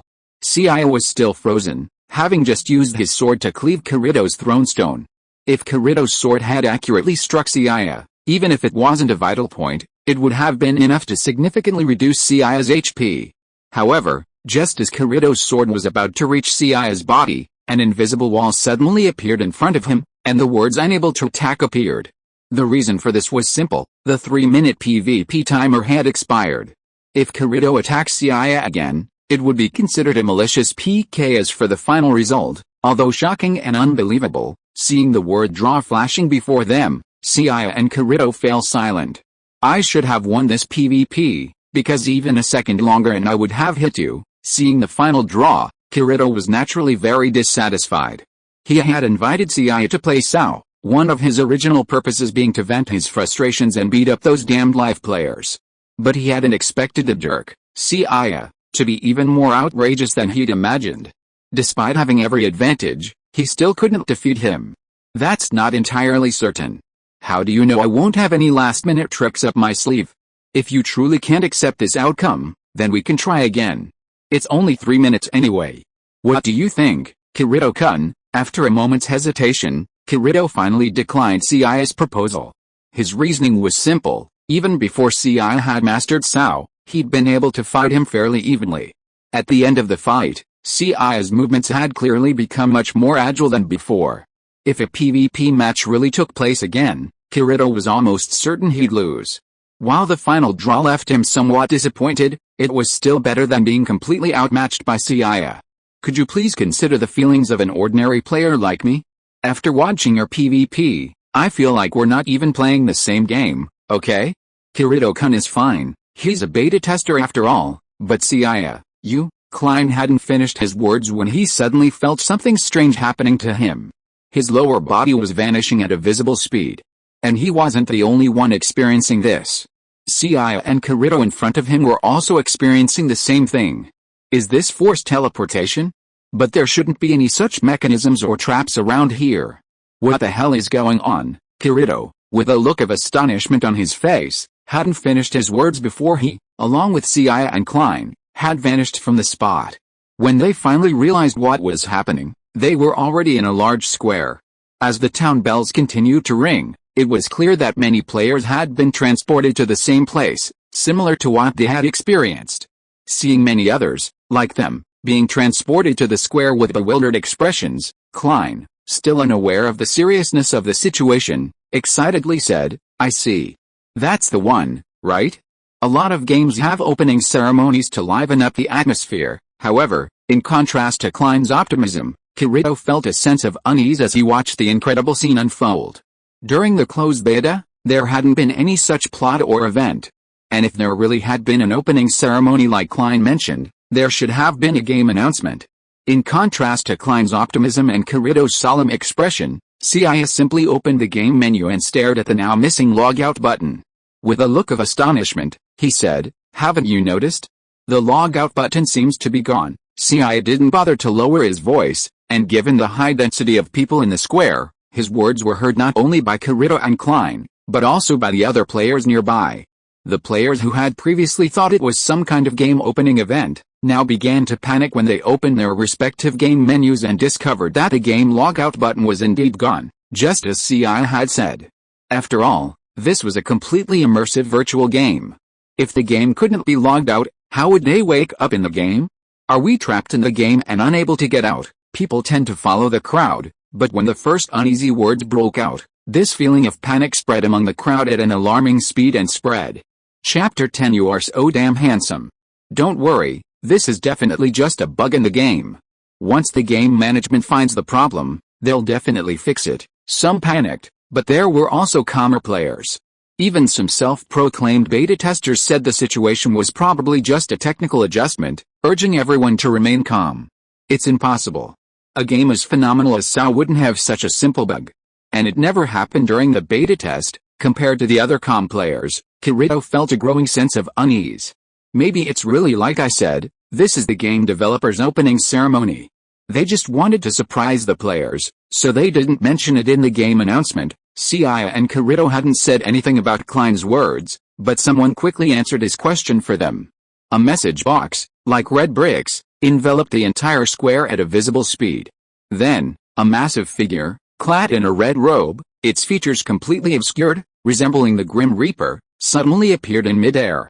This is indeed a grand ceremony prepared for you, but it's not a welcome ceremony you imagined, it's a true invitation to death. First, let me introduce myself. My name is Keiba Akihiko, and I'm the developer of this game. I'm sure many players have noticed that the logout button is gone. But I want to point out that this is the true rule of SAO, players cannot voluntarily exit a game. If an outsider severs the connection, the helmet will instantly release high-powered microwaves, instantly destroying the brain. The only way to leave here is to successfully clear the 100th floor of Aincrad, defeat the final boss, and complete the game. Many people were naturally skeptical of the claim to be Keiba Akihiko, but he quickly presented compelling evidence. He claimed that 213 people had already died after removing their helmets despite being stopped. News of their deaths was spreading like wildfire in the real world. Seeing the news projection released by Keiba Akihiko, many players who had originally had some ideas suddenly stopped making rash moves. Just clear the 100th floor of the Sky Tower, right? Clearing the 100th floor of the Sky Tower is actually quite challenging. After all, during the closed beta test, the highest level a player had managed was only the 8th floor. But the beta tester who asked this question wasn't discouraged. He knew that players were the fourth scourge in the game world. Even with the most challenging dungeons, clearing them was only a matter of time if one possessed immortality. The number of players in the public beta test far exceeded that of the closed beta test, which had reached the 8th floor in a month. With so many players now available, reaching the 100th floor would only take a year at best. Of course, I can guarantee this. Once you clear the 100th floor, I'll naturally let you go back to your original time. But I must remind you that in this game, once your health bar reaches 0, your helmet will also release microwaves to damage your brain. Hearing Keiba Akihiko's words, the beta testers in the square, who had previously maintained some confidence, suddenly lost their minds. What a joke. Isn't this just sending us to our deaths? That's right, if we die in the game, we'll die in real life too. Isn't this just asking us to complete the game with one life? Facing the numerous players' insults, Keiba Akihiko paid no attention and continued slowly. That's why I told you all long ago, this is a true death game. If you're really playing this game like it's a game, then what's the point of trapping you here? Well, before I leave, I'll give you a little gift. And I wish you all a happy game." As he finished speaking, the giant death god who called himself Kaiba Akihiko vanished from midair. After his disappearance, the players in the square each held a mirror in their hands. Under the mirror's illumination, all the players present were instantly revealed, their true forms reverting to their real-life appearances. Some handsome men were transformed into obese nerds, and even many whimpering girls were transformed into burly men, a complete scene of online romance gone wrong. Kirito and Klein, who were beside Seiya, were no exception, quickly transforming into a youthful-looking boy and a rather weathered-looking office worker. Seiya, however, fiddled with a mirror, his features remaining unchanged. The mirror given by Kaiba Akihiko was likely a one-time item, disappearing after use. As for its effects, they were self-explanatory. Since Seiya entered the game in his original form, the Mirror of Truth item wasn't activated. Looking at the mirror in his hand, Seiya recalled Kaiba Akihiko, who later appeared to have created a fake account to infiltrate the players. So the question was, if he gave this mirror to the other player, would it reveal their true form? Compared to most players who were instantly annihilated, the changes in Kirito and the others' appearances were still within acceptable limits. Seeing Seiya's appearance unchanged, Klein, who had transformed from a handsome, charming man into a shabby old man, looked at him in surprise and asked, "No, why are you the only one who hasn't changed back to your original appearance? This is his original appearance." Seiya didn't even modify his facial model when he entered the game. Hearing Kirito's words, Klein was immediately struck with shock. "No, God, this is so unfair. If I remember correctly, you said Seiya was a kendo tournament champion, right? Young and promising, that's fine, but he's even more handsome than the face I created. How the hell does that even make sense?" Seeing Klein's expression of disbelief, Kirito walked over to him, patted his shoulder, and said he completely understood his feelings. Because he, Kirito, had felt this way for years. Compared to such insignificant things, don't you think there are more important things to do right now? Just like the leveling area Kirito took us to earlier, the limited resources nearby will be snatched up by many players, right? Seiya's words made Kirito stunned for a moment, and then he nodded quickly and said, "That's right, the resources in the Novus village are limited. If we don't go there quickly, others will definitely get there first." Chapter 11 Mr. Tong, you're not really going to open it, are you? Sao. In the past, everyone played games with a playful mindset. Resources, while important, weren't necessarily a must-have. But things are clearly different now. Sao is now a true death game. In a game where you can only die once, resources are essential for survival. It's foreseeable that the limited resources in the Novus village will be fiercely sought after by all players. It's not a matter of giving them up or not. In this perilous world, who wants to become stronger and survive to the end? As a beta tester, Kirito knew where the Novus village resources were, so he immediately tried to get Seiya and Klein along. However, Klein explained that he had entered the game with a good friend. He was also aware of his own strength, and knowing that joining Seiya and Kirito would only hinder them, he opted out. Seiya and Kirito respected their decision and rushed to the nearest resource point. However, it turns out that Kirito is far from the only smart person in this world. When the two of them rushed to the nearest quest area as fast as they could, the quest resources here had already been swept up by others. Seeing this, Kirito couldn't help but sigh. This was the closest quest resource area to them. If they were even a step late here, then there was no point in going to other places. Who said that all the quests have been accepted? Isn't that man with a mercenary look over there the quest NPC? Hearing Seiya's words, Kirito looked in the direction he pointed with surprise at first, thinking that it was a quest that the cheaters had missed.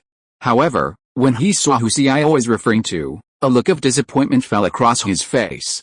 The person you're referring to is indeed a quest NPC. But his quests aren't something that players who are trying to stop cheating don't want to accept, they're simply unavailable. Seeing Seiya's puzzled expression, Kirito could only continue explaining, this NPC's name is Mercenary Merchant Messi. He's currently troubled because his merchandise has been looted by a pack of hungry wolves in the grasslands. Completing this quest will grant the player a rare early game one-handed sword weapon, the Windflower Sword. Hungry wolves are monsters that inhabit the grasslands, much stronger than manic boars, and they live in packs. The one who looted Messi's merchandise is the Hungry Wolf Leader, a jungle boss level monster. Of course, even though it's a jungle boss, I'm well versed in its mechanics, and with the two of us, it's not impossible to defeat it. The only problem is that accepting this quest from mercenary merchant Messi requires a hefty deposit of 1 jingle. After listening to what Kirito said, Seiya understood why he had said before that not everyone could take up this task. As mentioned before, the initial currency of SAO players is only 100 copper cores, and the deposit for 1 gold core is a full 10,000 copper cores. Where can those players find so much money in the beginning? In the internal test server, if you fail to challenge the Hungry Wolf boss, the deposit cannot be refunded. Now that players have only one chance to live, they will die if they fail the challenge. Although it is a higher risk and high reward, this huge initial investment alone is enough to dissuade most players. Even during the internal test, this task of the mercenary businessman Messi was not accepted until the later stage. Because at that time, the players had already conquered more than 5 floors, and to deal with the wild area boss on the first floor, naturally they only needed hands. Let's take this task. Anyway, we don't have any other choice now, right? Watching Seiya walking towards the other party, Kirito could only follow helplessly. Kirito guessed that Seiya was trying to bargain with the NPC, but he had already anticipated the result. Because during the internal test, many people had the same idea, but unfortunately, they were all rejected by the other party in the end. Are you also adventurers who plan to help me and snatch back the goods from those damn hungry wolves? But because my goods are quite valuable, if you snatch the goods back and run away, I will be very troubled. So you must first pay a deposit of NERvGear, and there is no room for bargaining on this point. Hearing what Messi said, Kirito showed an expression of as expected. And just when Kirito wanted Seiya not to waste time, and instead of wasting time here with this NPC, it would be better to try his luck somewhere else, Seiya took out a glittering gold coin under his stunned eyes. Messi, right? Don't worry, we know the rules. Unlike those poor souls before us, we are nobles who have come from big cities to experience the life of an adventurer. A mere NERvGear is nothing to us, let alone your merchandise. After Seiya threw a NERvGear to the rather surprised merchant Messi in front of him, he immediately took out a handful of gold coins as if by magic. Looking at Seiya's handful of gold coins, not to mention the mercenary merchant Messi, even Kirito beside him was dumbfounded at the moment. The gold coins that Seiya caught were at least dozens, and the wealth of dozens of NERvGear coins, let alone in a novice village like the first floor, even in the 8th floor during the internal test, it was an astonishing amount of money. SAO is a fully stealth virtual game, and even the AI intelligence of the NPCs is quite high, and they can't just say fixed lines. And the mercenary merchant Messi, after seeing the amazing wealth displayed by Seiya, his originally disdainful expression suddenly changed. To adventurers, no, to distinguished young masters, I was short-sighted before and thought you were the same group of poor adventurers. If you two are willing to help, then honest Messi will naturally trust you. Forget about the deposit. I hope you can patronize my business more in the future. I'd be truly grateful. The other party was not to be called a mercenary businessman. After Seiya displayed his astonishing wealth, his attitude and tone were completely different from before. In the end, Seiya and Kirito not only successfully accepted the task, but even saved the so-called deposit. After leaving the town, Kirito, who had long been unable to suppress his curiosity, finally looked at Seiya with a look of disbelief and said, "You guys are not really like Klein said, directly using some cheating software." Chapter 12 Boss, I'm a newbie, please guide me. Kirito's surprise wasn't without reason. He'd been with Seiya since the very beginning of the game, and it wasn't possible for Seiya to complete any quests. Even if Seiya had been secretly working on the game behind his back, there was no way he could have earned so much gold in such a short period of time in this first level. So, simply put, Seiya had definitely been cheating. Hey, we're all in this together. Accusing me of using cheat software or something like that is too much? Don't you know there's another way to quickly earn currency in the game? Kirito wasn't stupid, quite the opposite. With his sharp mind, he immediately realized Seiya was referring to paying for the game, and he quickly opened the supposed pay for the game interface. Unfortunately, ever since Kaiba Akihiko modified the software and severed access to the outside world, SAO's pay for the game feature had been disabled. Kirito hadn't even considered the supposed pay for the game interface, let alone seen it. After all, during the original SAO beta, there had been no pay for the game channel. After all, a beta is a testing version, not yet released to the public, so naturally, it can't have pay-to-win features. Seiya's gold coins were earned through pay-to-win, and the pay-to-win channel has now been closed. So, Seiya's gold coins were all topped up during the initial public beta. If Kirito remembered correctly, the game announcement mentioned a currency exchange rate of 1 yen to 1 copper coin. In other words, the handful of gold coins Seiya just pulled out was equivalent to hundreds of thousands of yen. This lunatic, having never played this game before, actually spent tens or even millions of yen on in-game currency right at the very beginning. The most important thing about games is having fun. Using your salary to create happiness. Playing without money is useless. It turns out that statement is absolutely correct. Kirito wanted to complain, but quickly changed his words to, "Boss, can you lend me some money?" Kirito wanted to be a gamer with integrity, but the point was, if they had sufficient funds now, they could improve at a much faster rate. And using these resources, temporarily unavailable to others, to make a small investment for a big payout, directly reap greater returns early on. I can borrow money, but it can't be free. You have to pay interest, and I only accept repayments in real currency. Upon hearing Seiya's words, Kirito's face darkened. He even felt that Seiya was even more mercenary than Macy had just been. But thinking that with the initial capital, he might not only become stronger quickly but also make a fortune, Kirito hesitated for a moment before finally acquiescing to Seiya's exploitative offer. 30% interest, 10,000 yen per gold coin. When you return to the real world, you only have to pay 13,000 yen. Kirito, already bracing himself for a rip-off, cursed immediately upon hearing Seiya's outrageous interest rate. You call that interest? That's usury. We've been close friends since childhood. This is what you call a conscientious discount, and that's all it gets. However, Kirito was furious, but Seiya bluntly said, "You think that's too much interest? Believe it or not, if I just shout it out now, there are people willing to pay 10,000, 20,000, or even 30,000. If we weren't so close, I wouldn't necessarily give you the exchange." Kirito felt a pang of disgust at Seiya's words. But he had to admit that Seiya was absolutely right. Trapped in the game, real-world money was nothing more than a pile of waste paper to them. In this world's currency, especially in the early days when competition for resources was fierce, even a few hundred copper coins could provide a lifeline. Let alone a 1:2 ratio, even a 1:5 ratio, or even a 1:10 ratio, Seiya would have no customers if he wanted to exchange. Of course, Seiya knew full well that Kirito was broke, especially as a student in the real world. Seiya's reason for making such a move was simply to win over Kirito and cash in on the initial funding. After all, while Seiya was wealthy, he lacked gaming knowledge, while Kirito was the exact opposite. Seiya was aiming to establish a trade guild with Ansao, and the initial funding would have been essential, thanks to Kirito, a player known for his cheating tactics. Soon, while chatting, the two of them arrived at the grasslands Messi had mentioned and found the so-called gang wolf leader. The gang wolf leader was one of the jungle bosses on the first floor. Not only did it possess attributes far superior to those of ordinary wolves, but it also possessed combat abilities far superior to those of its predecessor. Even more terrifying was its ability to summon wolves from anywhere, possessing the special ability calling. When attacking the gang wolf leader, Seiya and Kirito clearly divided their efforts. Initially, they attacked the gang wolf leader together. However, once the gang wolf leader used the calling skill to summon wolves, one of them would hold the pack back while the other continued to reduce the gang wolf leader's health bar. As for the specific division of labor, the two had no clear plan, ultimately deciding that whoever was closest to the Garu leader would take on the boss.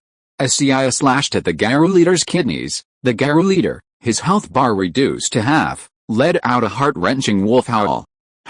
Along with the howl, Garu, much smaller than the Garu leader, erupted with flashes of light and roared from all directions. According to the plan, I'll deal with these cubs. The Garu leader is in your care. Seeing the summoned Garu, Kirito swiftly struck each one with his sword before fleeing. Due to the attacks and the aggro mechanism, the Garu leader's newly summoned loyal minions were immediately lured away by Kirito. Seeing the Garu leader, now left alone, Seiya grinned and drew his sword once more, charging at him. Although it is a jungle boss, the attack pattern of the wolf leader is quite simple in Seiya's eyes. All he needs to do is avoid being attacked from both sides by the summon wolves. In Seiya's opinion, the so-called wolf leader is just a person with a longer health bar and higher attributes than ordinary wolves. Using the skill weapon block, Seiya took the wolf leader's claw attack head-on. When the wolf leader's huge body was blocked and retreated due to the skill mechanism, Seiya also clenched the one-handed sword in his hand and thrust forward. Wenrin Sword Art Style 3, Broken Army. Chapter 13 Special Reward, Wolf Heart Necklace. A bright blue light emanated from Seiya's one-handed sword, a special effect for his sword skill. A flash of cold light emanated from the tip of Seiya's sword, and the next second, like a bolt of lightning, the sword pierced the Garou leader's eyeball. Red pixels, like blood, splattered from the Garou leader's eyeball, and the jungle boss let out a shrill wolf howl. Clearly, eyes are a weakness for any animal. Seiya's one-handed sword sank completely into the Garou leader's eye, and under the multiple attacks targeting its weak spot, the jungle boss was utterly slain. With the Garou leader dead, the only remaining Garou on Kirito's side vanished like shattered glass. Kirito was surprised to see Seiya, who had already concluded the battle and was even beginning to touch the corpse, because when the Garou leader's health dropped to 10%, Kirito remembered that he would summon another group of minions and enter a frenzy. But Kirito hadn't expected Seiya to skip this stage and, using a high multiplier weak point attack, instantly killed the Garou leader with a single blow. This is different from what we agreed on. Didn't we agree that, to make up for the other person, the final blow on the boss would go to the other person who held the pack back? SAO also has a mechanic. During boss battles, the player who delivers the final blow on the boss receives a surprising bonus. According to the agreement between Seiya and Kirito, the special bonus for the final blow goes to the person who worked harder. But now, okay, didn't I apologize already? And I didn't expect the so-called jungle boss to be so weak. And didn't I give you all the other drops from the Garou leader? Hearing Seiya's words, Kirito first glanced at the pile of junk in his hand, then at the wolf tooth necklace adorning Seiya's chest, and a wave of imbalance washed over him. Granted, the items dropped by the Garou leader are quite valuable at this point, but compared to the special reward Seiya just received, they're nothing compared. Equipment, Wolf Heart Necklace Type, Accessory Equipment Effect, boosts experience points by 120% when gaining them. Bound Character, Wenrin Seiya. It's undeniable that Kirito's eyes lit up when he saw the special equipment Seiya had obtained. Most of the rare equipment in SAO is obtained from boss drops or special rewards. Even rare equipment is merely a temporary item for players who can continuously level up. However, there is a type of equipment that has no level limit and instead gains stats based on a percentage, increasing with a player's level and strength. This type of equipment is incredibly rare. Indeed, the special reward Seiya received after defeating the Garou leader, the Wolf Heart Necklace, is one such item. Furthermore, the Wolf Heart Necklace has a very rare experience boosting effect. This effect might not be noticeable in the early stages of the game, as leveling up isn't difficult. However, in the mid to late stages, even Kirito, a seasoned veteran, could only declare this item a true artifact. Of course, while the Wolf Heart Necklace was truly exceptional, Kirito ultimately couldn't do much more than lament Seiya's unfortunate luck. After all, Seiya was his only true friend, and the equipment was also uniquely bound. Time flew by like a fleeting horse, and a month had already passed since the players were trapped in SAO. Yet, in that time, players still hadn't managed to break through the first floor of the Sky Tower and reach the second.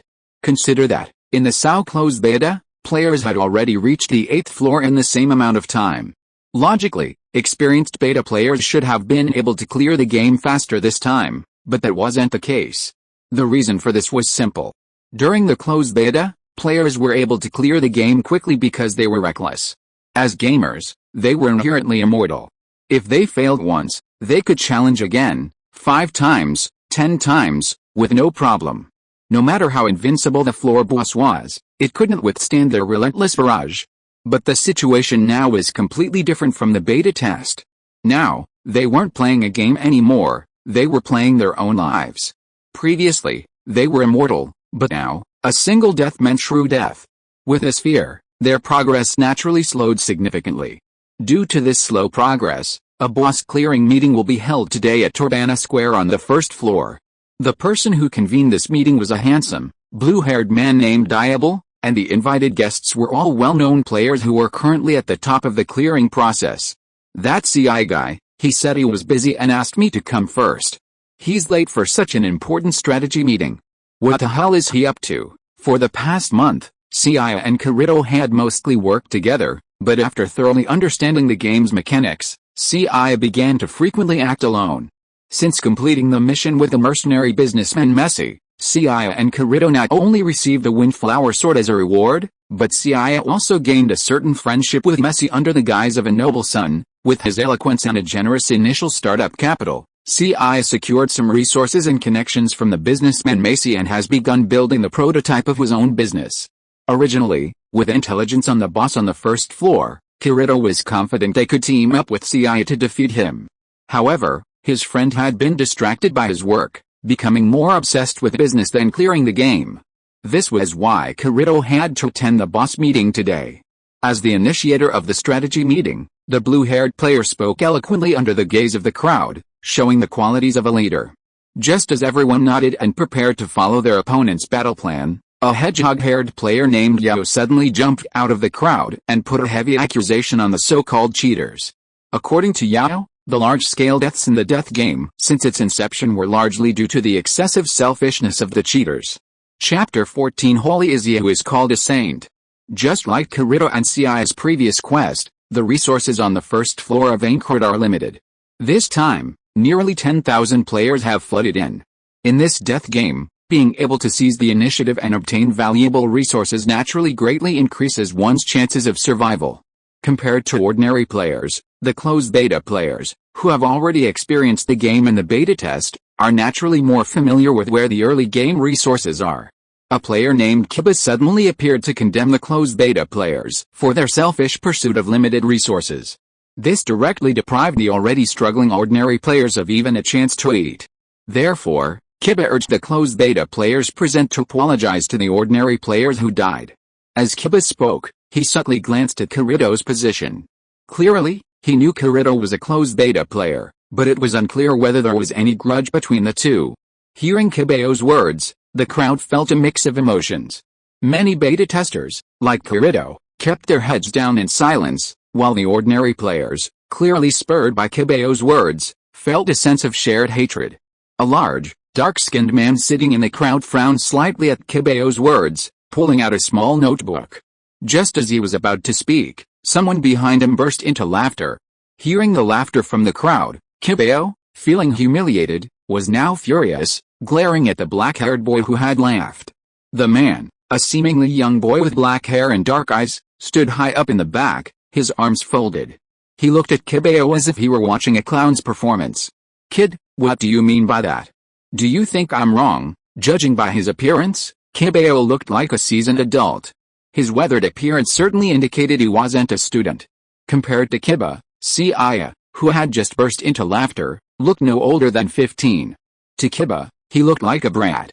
Being mocked by such a brat naturally irritated Kiba, the adult. Sorry, I didn't mean to disrupt the strategy meeting. It's just that the comments and opinions you just expressed were hilarious. Judging from your age, you must be quite a man, but I never imagined someone as naive as you could still be. That's why I couldn't help but laugh. It would have been fine if Seiya hadn't explained, but now that he did, Kiba's rage intensified. He even drew his weapon, threatening to smash Seiya's head in with his hammer if he didn't explain his naivete. Isn't that ridiculous? You're asking for justice for the ordinary players, and there's nothing wrong with that. What you're saying is true. It's true that the limited resources on the first floor of Aincrad are largely being taken up by cheaters, but what obligation do closed beta testers have to care for ordinary players? Don't you understand? SAO is a true death game right now. In this situation where everyone is in danger, do you expect everyone to be saints?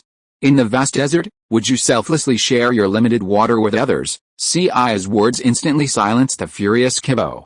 Even the ordinary players, who had originally felt a shared hatred for the enemy, were now speechless. It's true, humans are selfish. As the saying goes, if a person doesn't work for himself, he will be punished by heaven and earth, let alone now when their own lives are at stake. If they were in their shoes, would they really share their limited resources with ordinary players? HMPH, I see you're one of the beta testers, saying that. As one of the beneficiaries, you naturally speak from their perspective. Kiba was completely speechless after Seiya's words, but once he realized how humiliating he was, he could only continue to retaliate. So you're just being idiotic, and you still don't believe me?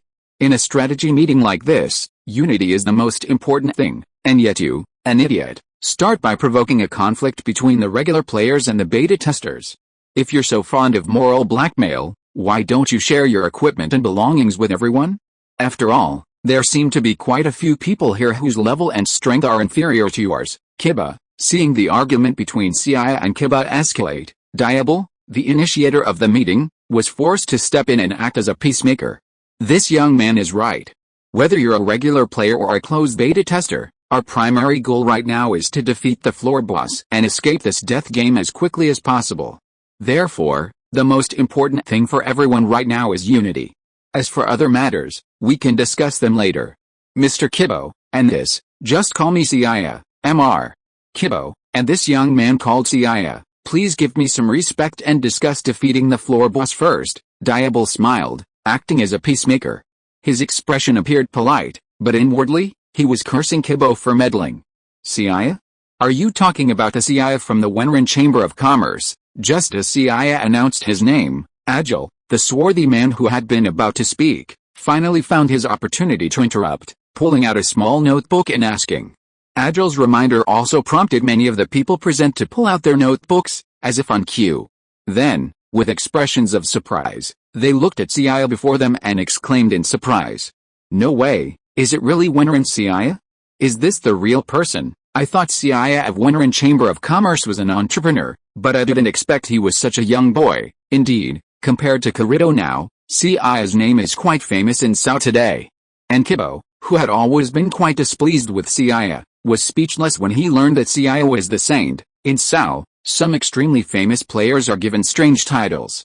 However, since the game has only been open for a month, the number of players who hold the honor is very small.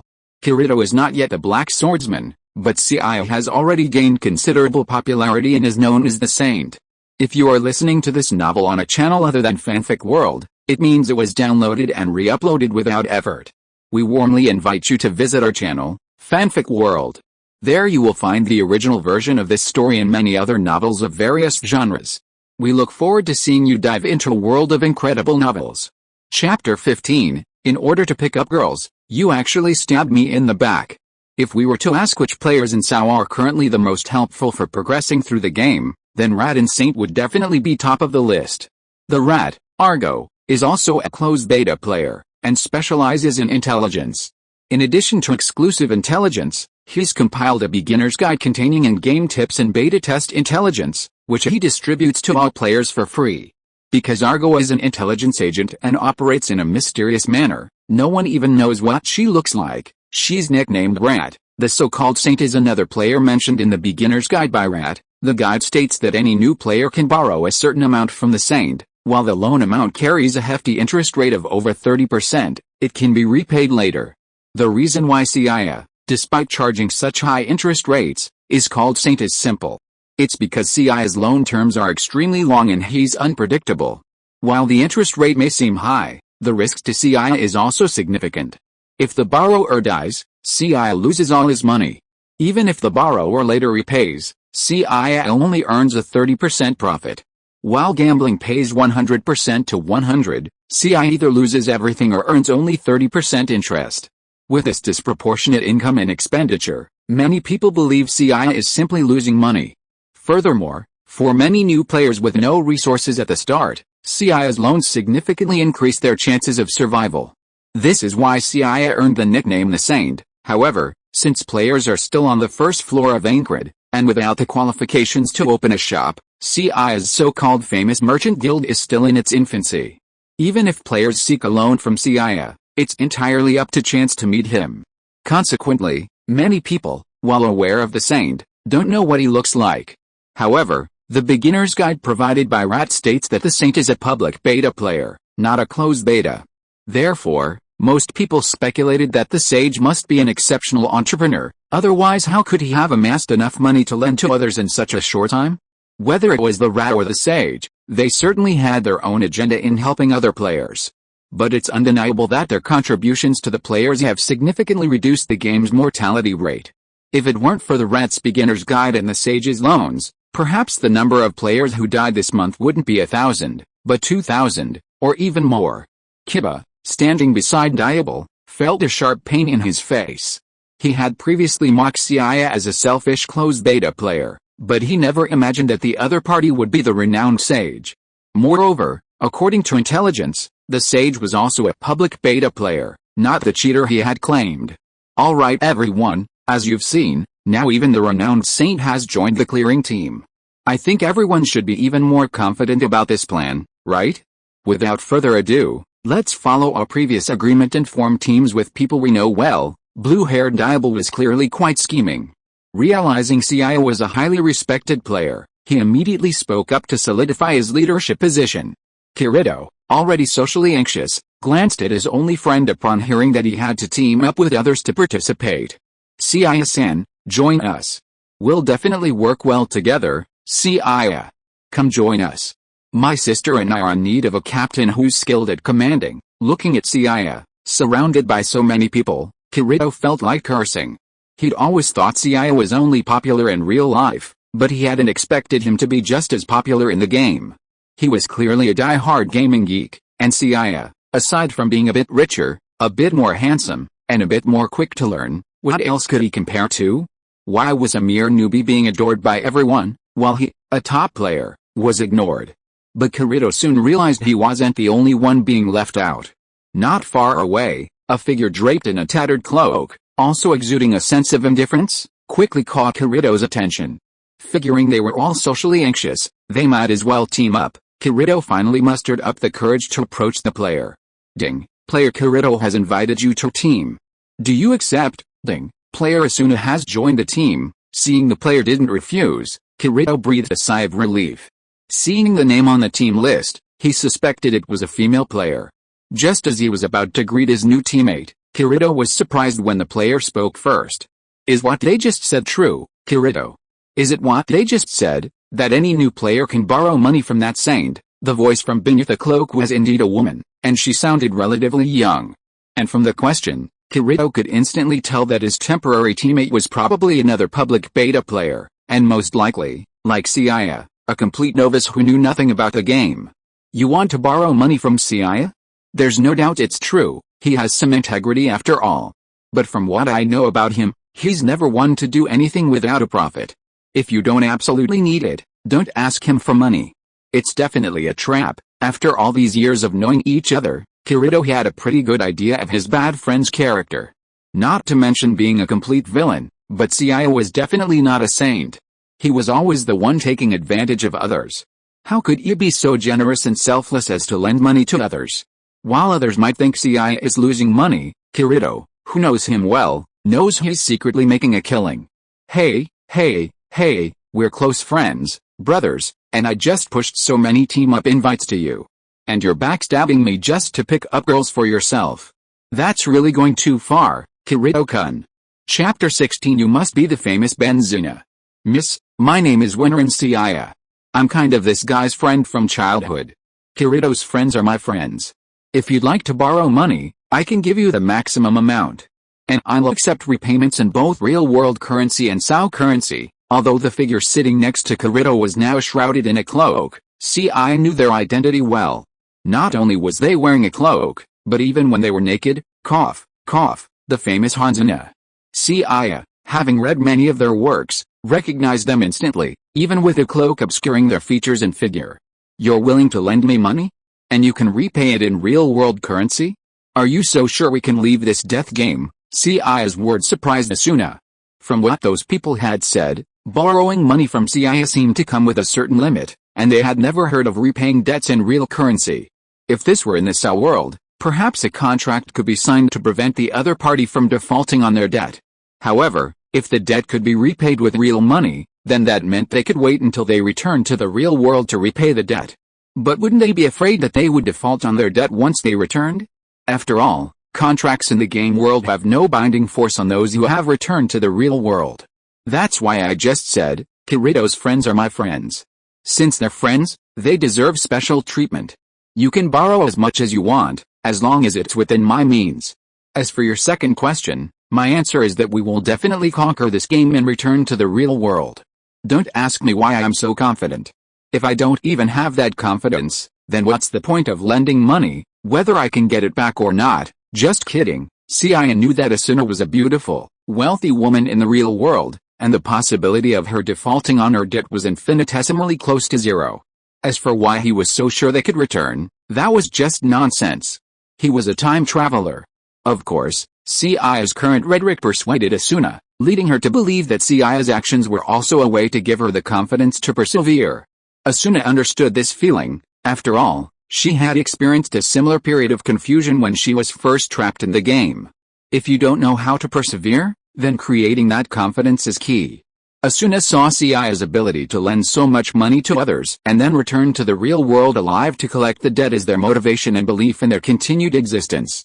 Kirito, on the other hand, saw Seiya's actions as a simple act of courtesy, which instilled a slight sense of guilt in him, having just backstabbed his friend, no, his best friend. Seiya, inwardly, thought, what a rich, wealthy woman.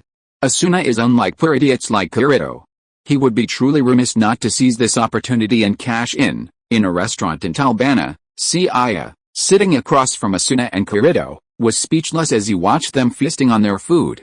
So, you wanted to borrow money from me just to have a good meal? Seiya was speechless, looking at Asuna before him, draped in a cloak and looking nothing like a young lady as she ate. Just a few minutes ago, Seiya had thought he could make a fortune in the real world by lending Asuna a large sum of money. But what he never expected was that the reason she borrowed the money wasn't to strengthen herself or increase her chances of survival in this world, but simply to have a good meal. Even if I'm killed now, I have no regrets. Seeing Asuna, who had eaten enough to fill several people's meals without any problem, now leaning back in her chair and groaning, Seiya's mouth twitched. He felt that the Hanzana before him seemed a little different from what he had imagined. Asuna was a foodie, that seemed to be a given, but he had never heard of her being such a big eater. Seeing Seiya's mouth twitching, Asuna, finally enjoying a satisfying meal, finally realized that her behavior had indeed been somewhat indecent. If she'd been at home, her family would have surely reprimanded her for eating like that. But now, in the game, and Seiya and Kirito had only just met, Asuna was clearly taking it easy. HMPH, if you've been eating that hard, tasteless black bread every day for a month, you'll know how I feel. And while you can lend me a lot of money, I'm just an acquaintance of yours. As the eldest daughter of a married family, Asuna was not only incredibly chaste but also very well-mannered. If it weren't for the unbearable burden of a month of eating black bread, Asuna wouldn't have even asked for a loan, given her upbringing. Besides combat, SAO also incorporates other life mechanics to further embody reality. If a character doesn't rest for a long time, fatigue levels will accumulate. Similarly, if you don't eat regularly, you'll receive a low satiety warning. Once your satiety drops below a critical point, your character will continue to lose health, eventually leading to death. The cheapest food in the game right now is the black bread Asuna just ate. While it provides a certain level of satiety, it tastes awful, like eating a dishcloth. Kirito might be okay, but Asuna, a pampered young lady with a penchant for savory food, eating this tasteless black bread for a month would be torture. So, after borrowing money from Seiya, her first choice wasn't to buy equipment or anything, but to go out to eat. She even generously treated Seiya and Kirito, her new creditor and teammate, to a meal. Because of full dive, the five senses are controlled by the brain, so taste is naturally restored in SAO, which explains Asuna's sigh. Seiya, do you think this offensive operation can proceed smoothly? After eating and drinking, Kirito also seriously mentioned the thing that he cared about most in his heart. Chapter 17 Asuna, it turns out that my teammates are all big guys. Honestly, Kirito had worried about being trapped in the game ever since Kaiba Akihiko appeared, but he wasn't panicking. During the closed beta, they had cleared the 8th floor of the Sky Tower in just 1 month. Kirito had originally assumed that with SAO's player base now 100 times greater than before, they should be able to complete the game even faster. However, he was surprised to learn that within that month, not only had nearly 1,000 players perished, but there had been absolutely no progress at all. The floor boss's room had been relocated compared to the beta test, and Diable had only just discovered it today. This change in the labyrinth's location might be one of the reasons for the current slow progress. However, Kirito believed the player's mentality was also a major issue. Diable had made such a big deal about the strategy meeting.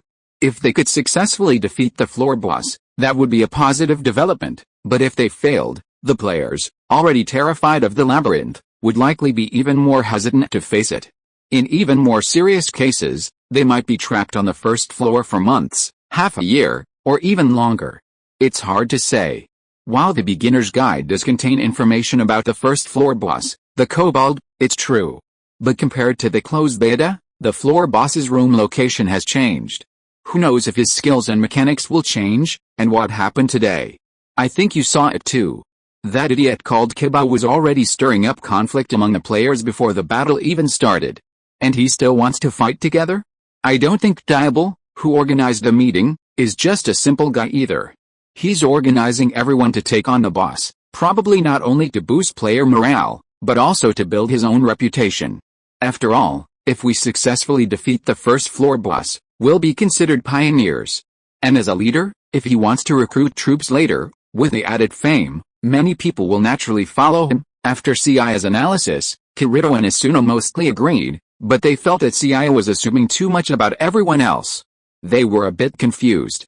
They all looked about the same age, so why did Seiya's heart rival those filthy adults? Hell, you're just innocent, foolish middle school students. It's normal that you don't understand the dangers of society, Kirito. We grew up together, and you're showing off in front of me? Asuna, judging from his self-introduction just now, he's a year younger than me, right? And you're just middle school students, while I'm already a high school student this year. Why should a high school student like her be scolded by a middle school student? It's so infuriating. Anyway, if anything goes wrong, let's just go it alone. It's just a floor boss, even with just the three of us, it shouldn't be a problem. If we hadn't been unable to find a room before, we would have taken on this kobold by ourselves. Honestly, Seiya's tone was quite arrogant, leaving Asuna, who was sitting next to him, speechless. She was also a newbie to the game, but with her exceptional learning and adaptability, she mastered the game in a remarkably short time. Even so, Asuna often struggled against even ordinary monsters of the same level, so she couldn't understand why Seiya could talk about solo bosses so effortlessly. Was he just being arrogant, or did he truly possess the skills? However, Asuna soon realized whether Seiya's skills were just a facade or not. Diable scheduled a strategy meeting for 2 days, allowing each team to prepare and improve their chemistry and coordination. Seiya and Kirito were fine, but since Asuna was her new teammate, Seiya suggested they also go monster killing to improve their rapport. It was during these 2 days of rapport that Asuna realized that Seiya's previous promise of solo bosses wasn't just talk. The two teammates on her own team were monsters. Asuna had seen solo battles before, having experienced them herself. But Seiya and Kirito's one-on-one fight completely changed her perspective. These two claimed to be helping her improve her team chemistry, but they led her directly into the most dangerous areas, with the highest monster levels. Killing monsters of higher levels would have been fine, but these two actually took on multiple monsters simultaneously, fighting them one-on-one. This simultaneous, multi-monster approach gave Asuna a deep understanding of what it meant to truly walk on a fine line. Even more outrageous, after finishing their first day of training, these two actually led her to a wild boss higher in level on the second day. They even taught her the switching mechanics of the boss battle, tailored to her individual abilities. While wild bosses might not be as powerful or as unique as floor bosses, they were still not easily defeated by ordinary players, let alone those who were higher in level. But, bizarrely, the wild boss, which Asuna had considered nearly invincible, was simply defeated by the three of them, thanks to Seiya and Kirito's careful guidance. As the final killer, she not only gained a significant amount of experience, which led to a level increase, but also received a special reward, a rapier called Flying Star. From that moment on, Asuna understood that the two teammates she had stumbled upon were truly masterful players. Seiya, in particular, was a monster among monsters, his reflexes and skills almost inhuman. When Asuna initially struggled to fully grasp the switch mechanic, Seiya was responsible for remedying any flaws she encountered. The so-called saints weren't just wealthy, their combat power was as unbelievably powerful as a saint's. 2 days passed quickly, and Seiya, the other two, and the rest of the team reunited at the entrance to the labyrinth area, as agreed. Compared to the tattered cloak she wore 2 days ago, Asuna now sported waist-length flaxen hair, tight leather armor, and her rapier, Flying Star, strapped to her waist, transforming her into a valiant swordswoman. She'd previously used the cloak to conceal her presence because she didn't want to cause trouble, and also because she was hesitant to trust others. After all, there were no detectives in this game. It was truly a no man's land. Chapter 18, Kobold's Highlight Moment. In a game comparable to No Man's Land, a beautiful girl like Asuna, isolated and helpless, naturally needs to learn how to protect herself, and it's normal to be wary of others. However, over the past 2 days, Seiya and Kirito have gained Asuna's trust through various actions. And in just 2 days, Asuna feels that she has grown much more than she did in the previous month.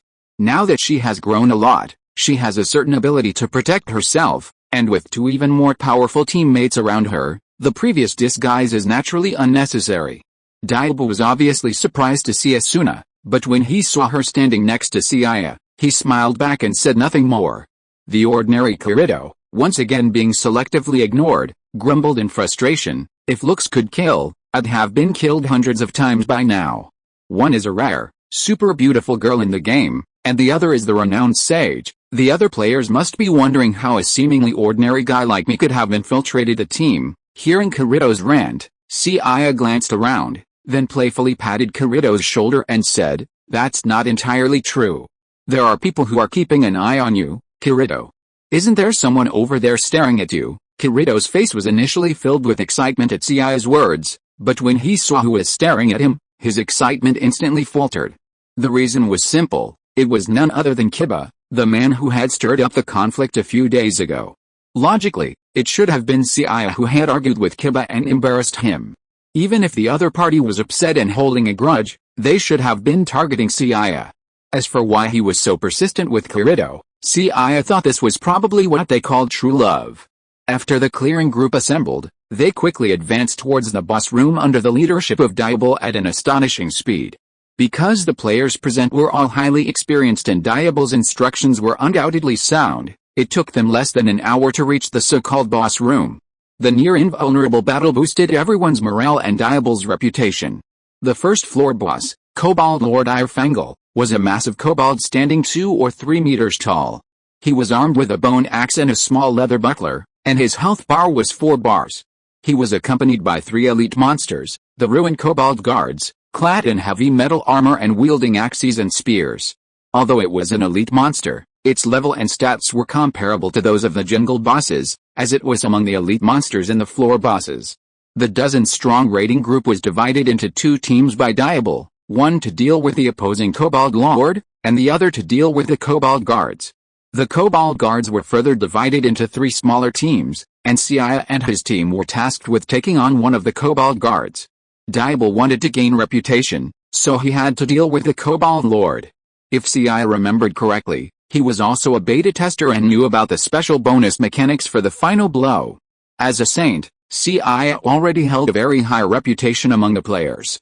If Seiya defeated the Kobold Lord, Diable, as the leader, would be in a very awkward position.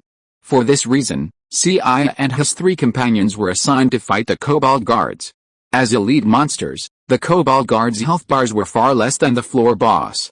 The Kobold Lord, so the 3 Kobold Guards quickly fell under the siege. According to intelligence, the Kobold Lord, when his health bar reached low, would discard his axe and shield and draw out a scimitar. At the exact moment the Kobold Lord abandoned his weapon, Diable, the commander, quickly called for a halt to the attack, then advance alone, weapon in hand. Sure enough, that guy orchestrated a raid on the floor boss, not just for the reputation, but also for the special rewards. Seeing the boss at low health, he dismissed the others and chose to attack alone. Most people probably didn't understand what Diable was up to. However, to Seiya and the others, who had already defeated wild bosses, the blue-haired man's intentions were clear. Seiya, something's wrong. That guy isn't holding the scimitar we'd predicted, but the Nadachi. Stop the Diable. He'll be killed. As a beta tester, Kirito knew the Kobold Lord's final weapon during his rampage was a scimitar. Now, he's using the Nadachi, which means the monster's mechanics have indeed changed, as Seiya had suspected. The scimitar and the Nadachi have completely different attack ranges. If you were to follow the same beta test methods, Diable would surely be defeated. Kirito wanted to stop Diable, but just as he was about to act, the Kobold Lord summoned 3 more dog-headed guards, blocking his path. Seiya was closer to Diable, so to save him, he could only call out to his buddy nearby. Tisk, you're such a busybody. Honestly, Seiya didn't have much of a crush on the blue-haired creature. He was simply too eager for quick success, And even if he was killed by the boss, it was his own fault. If Kirito hadn't spoken up, Seiya would most likely have stood by and watched. But now that Kirito was shouting so loudly, if he continued to play dead, it would have damaged his image in Sao. After all, he was going to run the Chamber of Commerce, and if he stood by and watched someone die, it would surely damage his reputation. The Kobold Lord, now wielding the Nodichi, was incredibly fast after entering a frenzy, and his movements were completely different from those during the closed beta. With a single leap, he dodged Diabol's attack, then backpedaled towards a nearby stone pillar and struck Diabol. His feet slashed through the ground, sending Diabol flying. Just as he was about to deliver another strike, completely destroying the blue-haired creature, a figure suddenly appeared between them. Weapon block, the Nodichi clashed with Seiya's windflower sword, sending a shower of sparks flying. As Seiya flew backward, he grabbed the blue-haired man behind him with his free hand and flung him towards Kibo. Diabol's health bar was already nearing its limit, and even the damage from the impact could kill him. Asuna, switch. Chapter 19, Seiya actually has a sharp tongue? Seiya, struck by the Kobold Lord with a weapon block, plummeted to the ground like a meteorite. However, due to the weapon block effect, the Kobold Lord's Nodichi was directly deflected by the immense recoil, leaving him wide open. The moment Seiya called out switch, Asuna sprinted across the ground at incredible speed, quickly reaching the fallen kobold. Her rapier, flying star, illuminated, and a series of imperceptibly fast thrusts ripped through the Kobold Lord, depleting his health bar to its limit. Sao's skills inflict a certain degree of stiffness after use. To prevent instantaneous death during this stiffness, the switch mechanic is employed.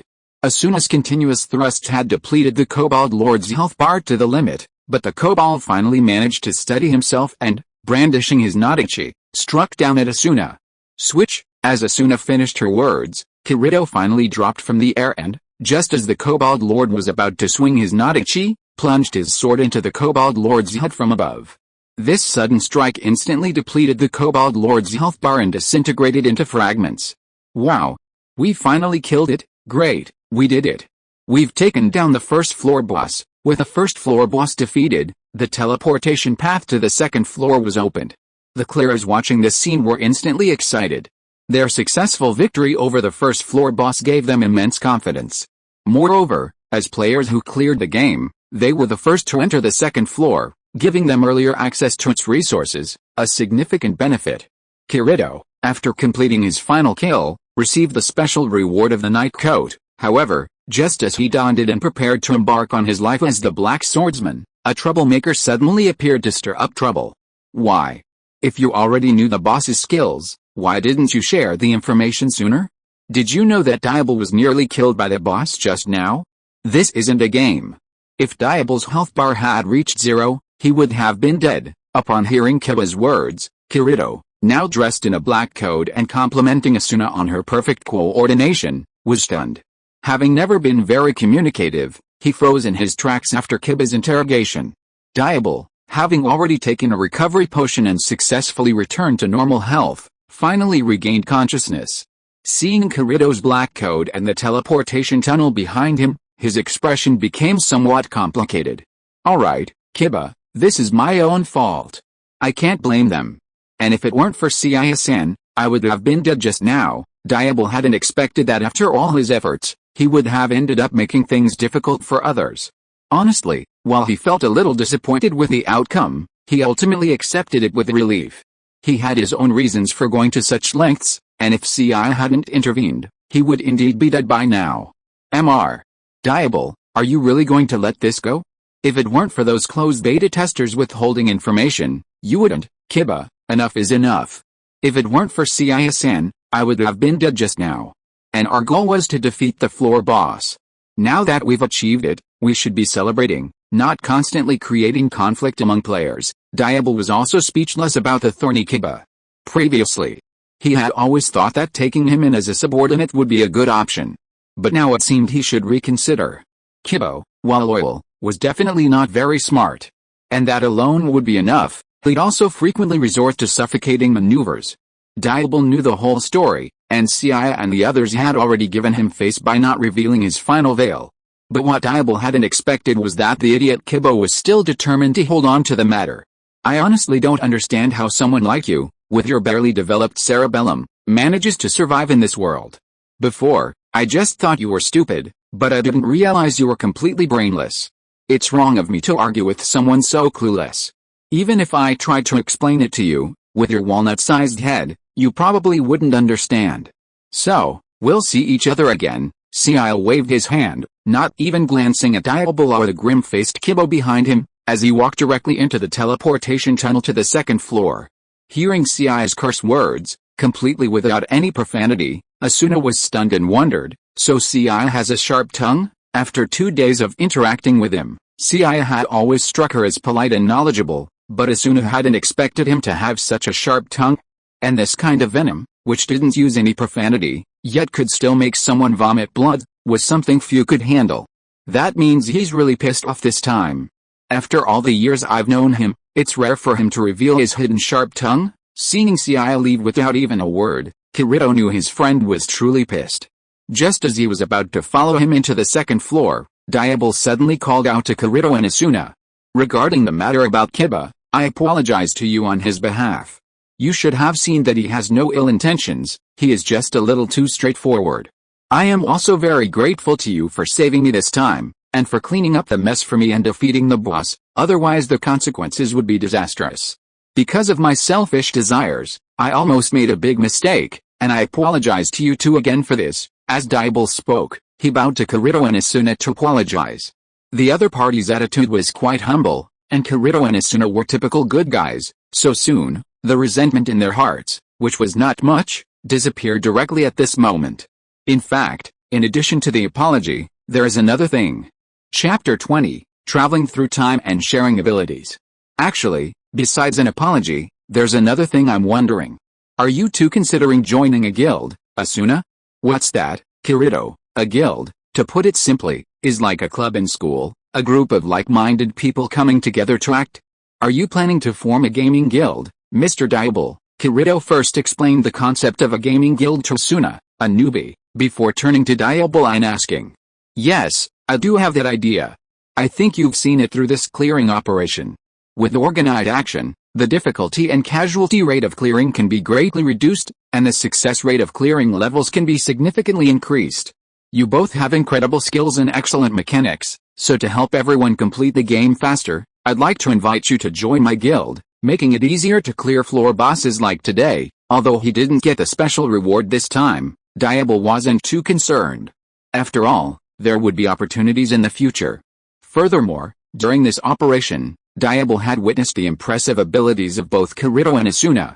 Seiya doesn't seem like an easy recruit, so let's start with Kirito and Asuna.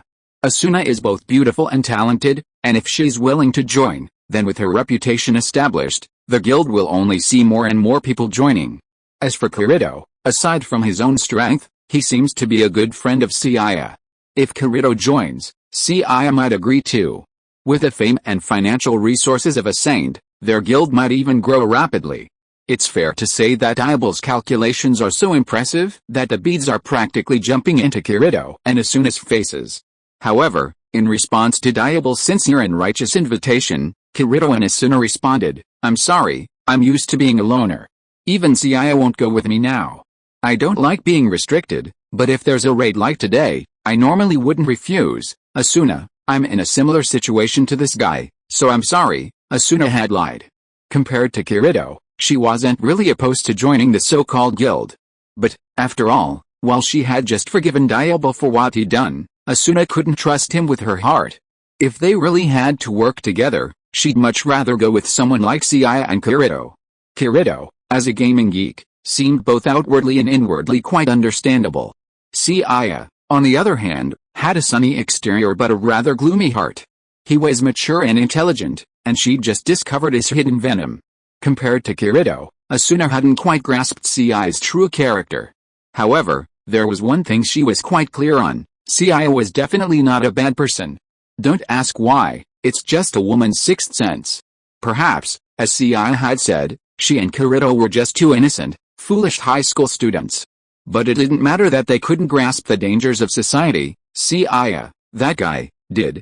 If even Seiya didn't bother communicating with Diablo, it meant he wasn't trustworthy. Meanwhile, Seiya, who had already entered the second floor, was apparently unaware of Dibel's olive branch to Kirito and the others, only to be rejected.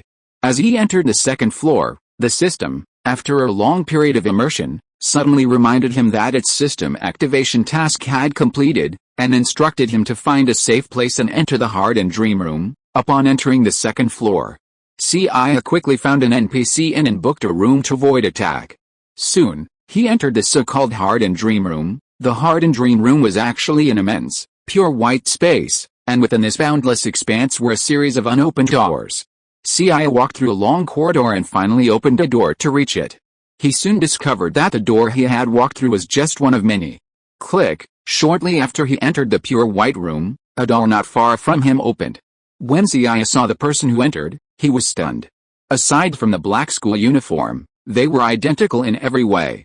When they first saw each other, both Seiyas were stunned, but after a brief moment of surprise, they quickly came to terms with the situation. There was no way around it, being a time traveler was inherently bizarre. Given that, any other unnatural phenomena seemed acceptable.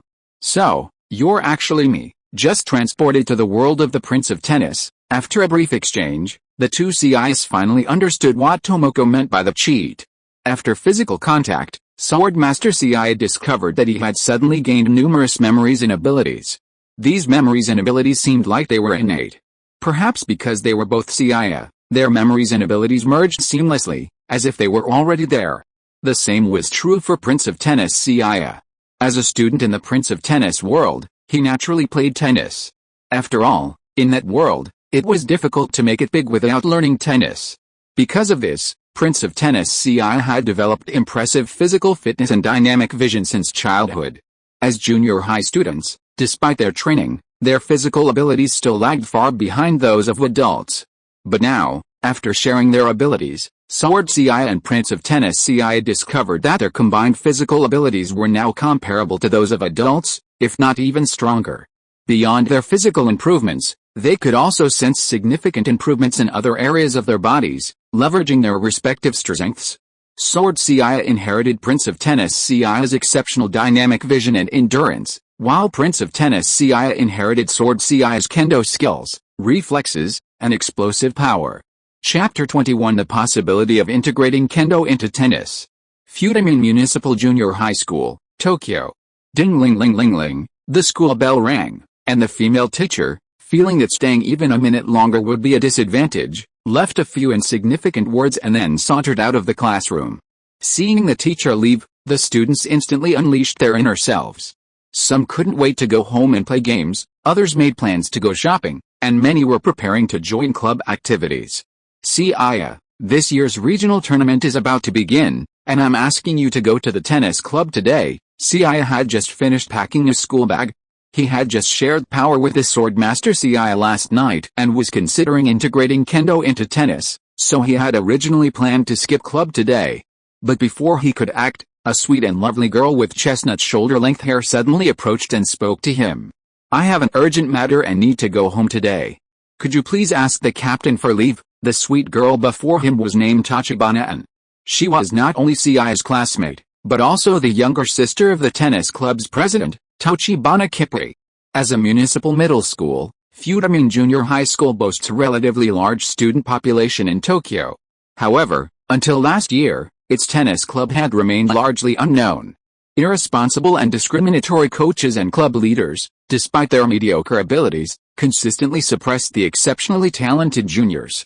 This resulted in Fudamin, despite having many talented tennis students, remaining largely unsuccessful in various tournaments. This situation only began last year when a student named Tachibana Kippai transferred to the school, and the tennis club began to undergo a dramatic transformation. Just as Swordmaster Seiya needed to complete prerequisite tasks to unlock the system's true capabilities and enter the hardened dream zone, he, in this world, had also received a similar system task. Coming to the tennis world and not playing tennis would be like not playing cards in the Yu-Gi-Oh world. Naturally, upon learning he'd arrived in the world of Prince of Tennis, a world rife with tennis, Seiya resolutely picked up a racket.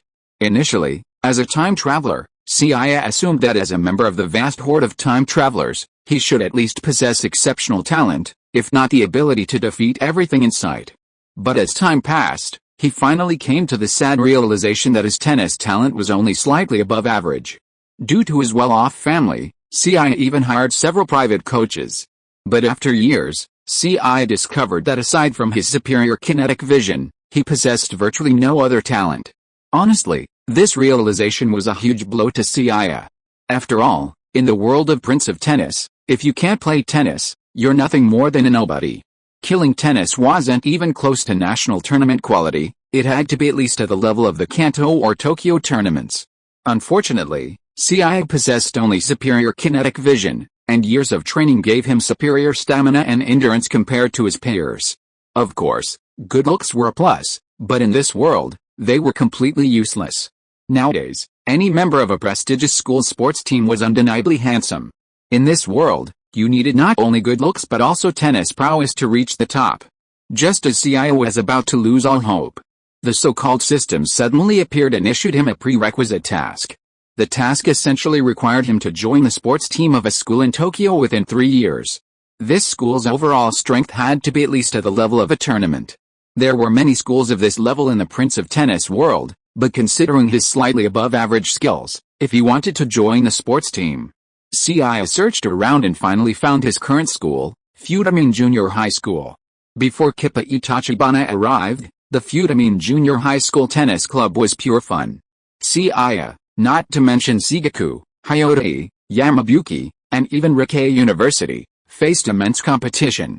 With his tennis skills, he wouldn't even be able to make a supporting role at those schools. But Futamine was different. Their school team only had 7 players, so even if he wasn't very good, a reserve role should be a no-brainer. For this reason, Seiya rejected his family's offer to send him to Hyodai Academy and chose Futamine Junior High School. In his first year, like Kamio and Shinji, Seiya was bullied by the seniors in the tennis club. He only played tennis for a year until Kippa Itachibana arrived. While Seiya wasn't as gifted and talented as Kamio and Shinji, he did have years of experience. So, after Kippa Itachibana ousted his former coach and assumed the responsibilities of the Futamine Tennis Club, Seiya easily secured a spot on the school team. This year's regional tournament is about to begin. What could be more important than tennis club practice? Are you going out on a date with some girl again? Kikayo leaned her hands on the table and leaned her head right in front of Seiya, her bright black eyes fixed on him with a scrutinizing gaze. With all the training the club has been putting on me lately, I'm too lazy to even move when I get home, so how can I have time for a date? There's a new game coming out today, so I was thinking. Before Seiya could finish his words, Kikayo grabbed his arm and dragged him straight towards the tennis courts. Really? I thought it was something important, but it turns out you're going home to play games. Don't you dare let yourself go any lower. Brother told me before, if you don't work hard, you'll be surpassed by Shinji, Kamio, and the others sooner or later. Hearing that Seiya's so-called business was just playing games, Kikayo was furious. She ignored the looks of the others and dragged Seiya out. Shinji and Kamio are naturally more talented than I am. And I'm not letting myself get down on myself. I'm just trying to incorporate the skills I learned from gaming into tennis. Anzu, stop talking nonsense. I can get out of here on my own.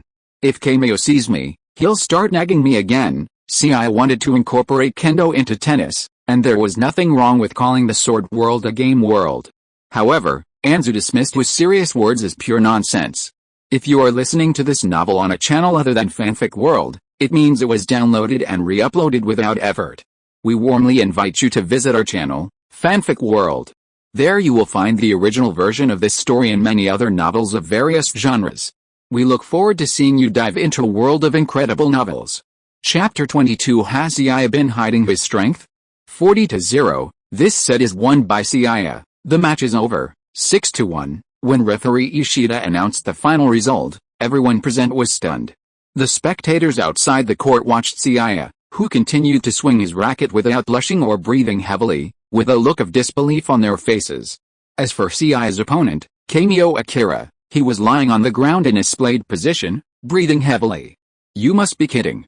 Amin was defeated by Seiya by such a huge margin of 6-1, and didn't you notice?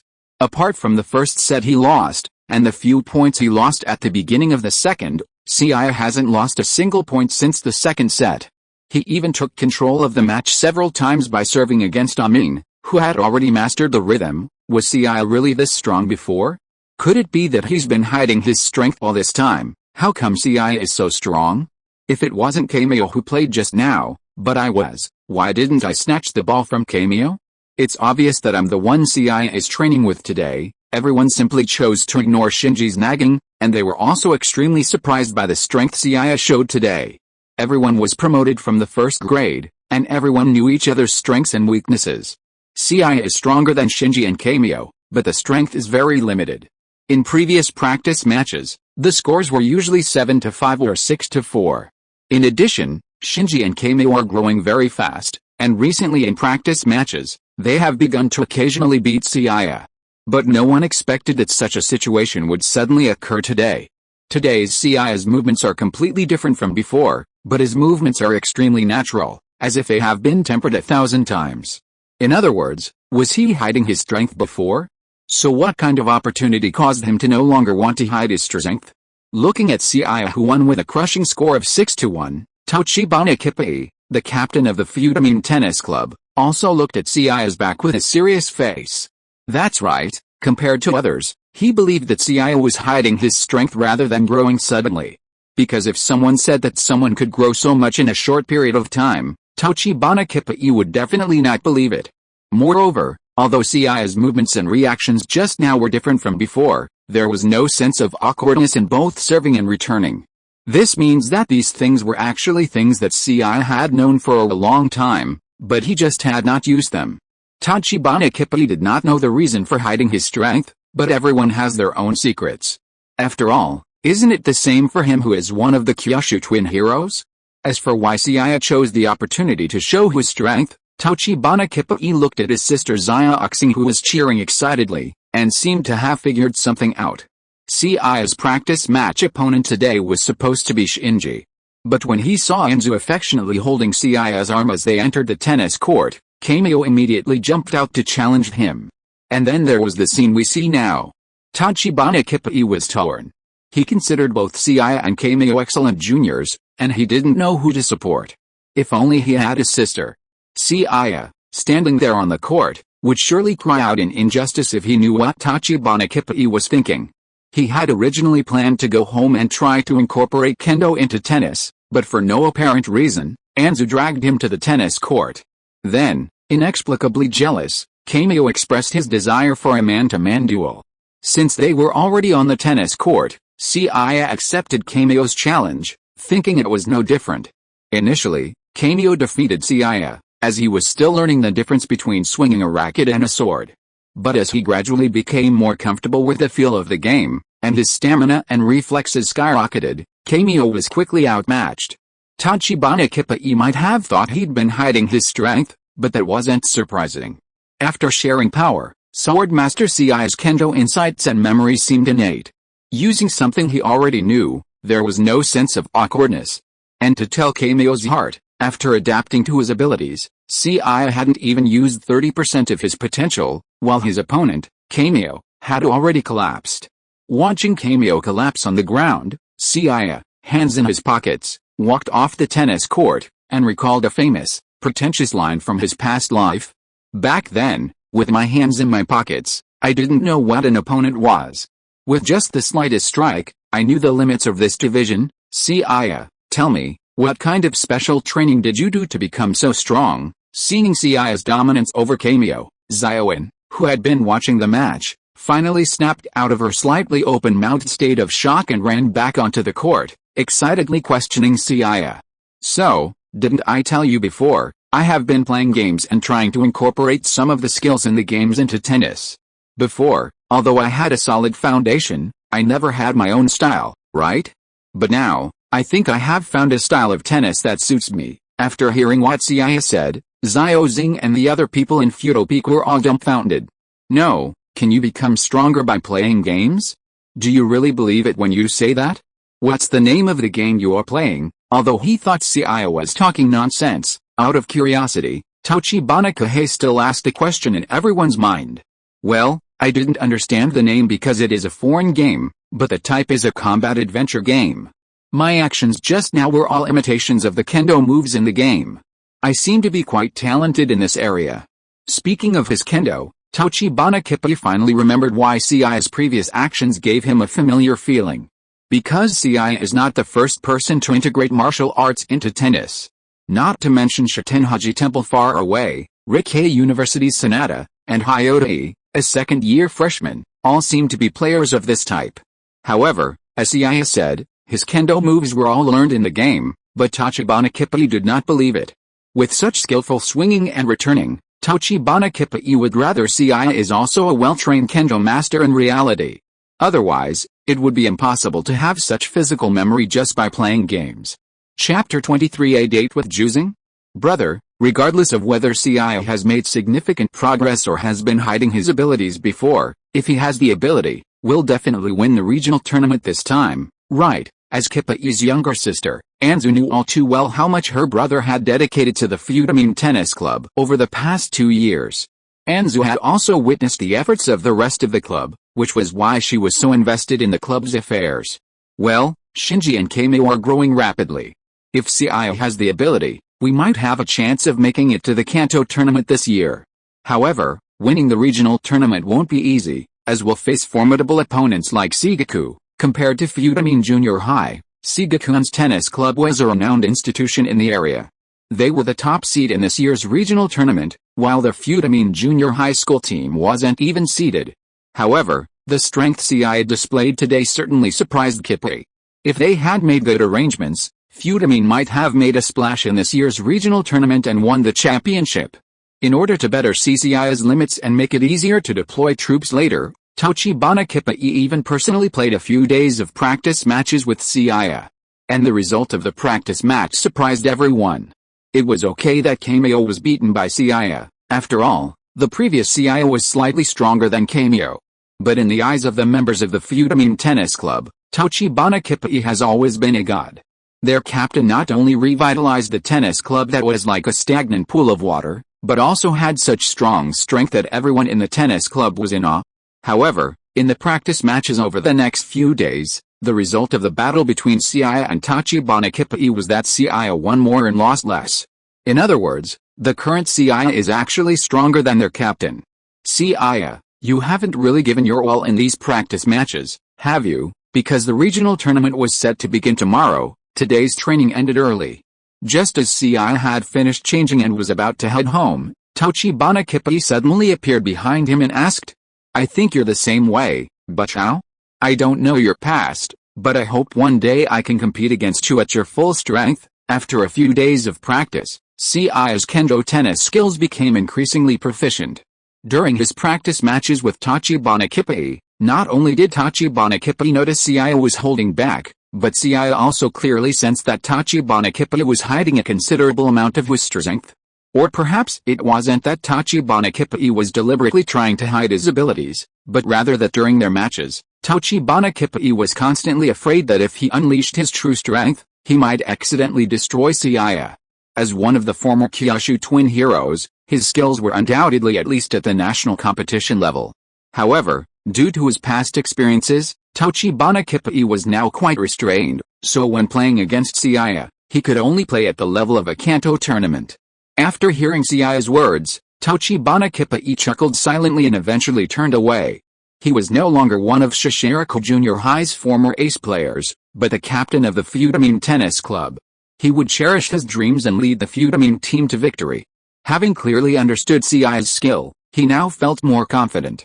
Thanks to their shared abilities, Seiya felt he was now capable of playing killer tennis. While his skills rivaled those of the national tournament, they might not be particularly impressive in later stages, but at regional and metropolitan tournaments, they were practically indistinguishable from Kai Musao. Although Captain Tachibana Kippei said he could go home and rest for the day, Shinji, Kameo, and the others clearly took this competition very seriously and were still training on the tennis courts. Seiya, however, had already grabbed his racket bag and prepared to leave. Sure enough, I knew you wouldn't stay and train like Kameo and the others. You don't have much else to do back home anyway, so why don't you come with me somewhere fun and treat it like a date? As soon as Tachibana Kippei left, Seiya was stopped by the waiting Anzu. Not really, I'm not interested in dating. Women only slow me down when I draw my sword and swing my racket. Facing the playful and adorable Anzu, Seiya showed a look of disdain. stating that he was a Sigma man and wouldn't be tempted by beauty. Faced with Seiya's disdain, Xiaozing, who had waited at the school gate with anticipation for so long, suddenly changed her expression. She put her hands on her hips and snorted, "Stop lying. Don't think I didn't know you were going to play video games with your classmate, Hashimoto, tonight. Seriously, turning down a date with a cute girl like me just to go play video games with a chubby kid. Seiya, you're so unromantic." Or, "Seiya, are you actually the legendary Nantoon? If that's the case, I'm going to have a serious talk with auntie and sister Yaxiang." Indeed, in this world, Seiya had a family, and they were quite wealthy. He had a successful mother and an older sister who was an idol. Xiaozing, as a classmate, had been to Seiya's house before, and his mother and sister had a special fondness for her. Seiya was often bullied by Xiaozing because she would tell her mother and sister about him. If Anzu reported it, Seiya's mother from his boss's company and the sister of a national idol would deduct his allowance for that month. So, under their pressure, Seiya reluctantly let Anzu drag him away. "So, by date, you mean just grabbing milk tea and watching other people play tennis?" Seiya hadn't been expecting much from Anzu to begin with, but he hadn't expected her to take him to a street tennis court to watch other people play. What's the big deal? A regular date is just watching a movie and eating, which is too boring. It's better to watch people play tennis here than to do that. And I heard that this street tennis court is where a lot of players from the regional tournament practice. This way, we can enjoy the date and gather intel on other schools. What's wrong with that? Anzu took a sip of her milk tea, and suddenly thought the taste was a bit strange. She stuffed it directly into Seiya's hand and snatched the ice cream from his hand, which he hadn't even had time to take a bite of. Chapter 24. Do I have a sarcastic face? The so-called street tennis court was a public facility, but since it was a tennis world, it certainly attracted a large crowd.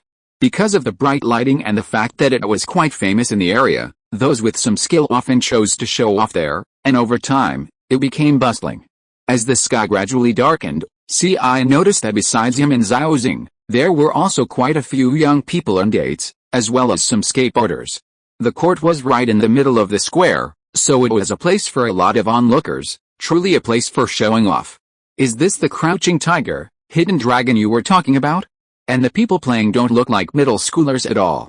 Your plans to gather intelligence are probably going to fail. Xiaozing had previously mentioned that there were experts at the street tennis court, so Seiya had paid special attention. But after a few matches, Seiya found that the players' skills were quite average. They couldn't be called amateurs, but just barely average. However, where there's a lot of show-offs, there are naturally some key players. Just as Seiya showed little interest and was about to leave, two students, one tall and one short, carrying tennis bags, suddenly arrived at the court. The shorter of the two, the taller wearing a baseball cap, the taller sporting a striking black, spiky crew cut, arrived. They took to the court and, with their serve and return, defeated the dozen or so teams present, drawing the most attention. Street tennis is a one-set match, with a challenger serving, and is played exclusively in doubles. Seeing the two players' prowess on the court, Xiao's eyes widened in surprise. Although she had assured Seiya that street tennis was a place for experts, she knew full well that the so-called experts there were no match for those from prestigious schools.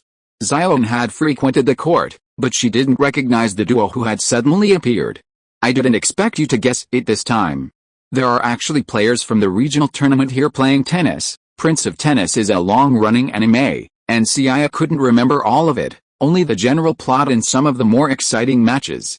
Upon hearing Seiya's words, Xiaozing looked at him with a puzzled expression. There are regional rivals, regular members of the Shigaku Tennis Club. The short, cap first year is from Shigaku, and his name is Echizen Ryoma. Don't be fooled by the fact that he always hits right-handed, but he's actually left-handed. Although he's short, he's incredibly impressive. The one with the spiky hair is Momashiro Takashi, a second year at Shigaku.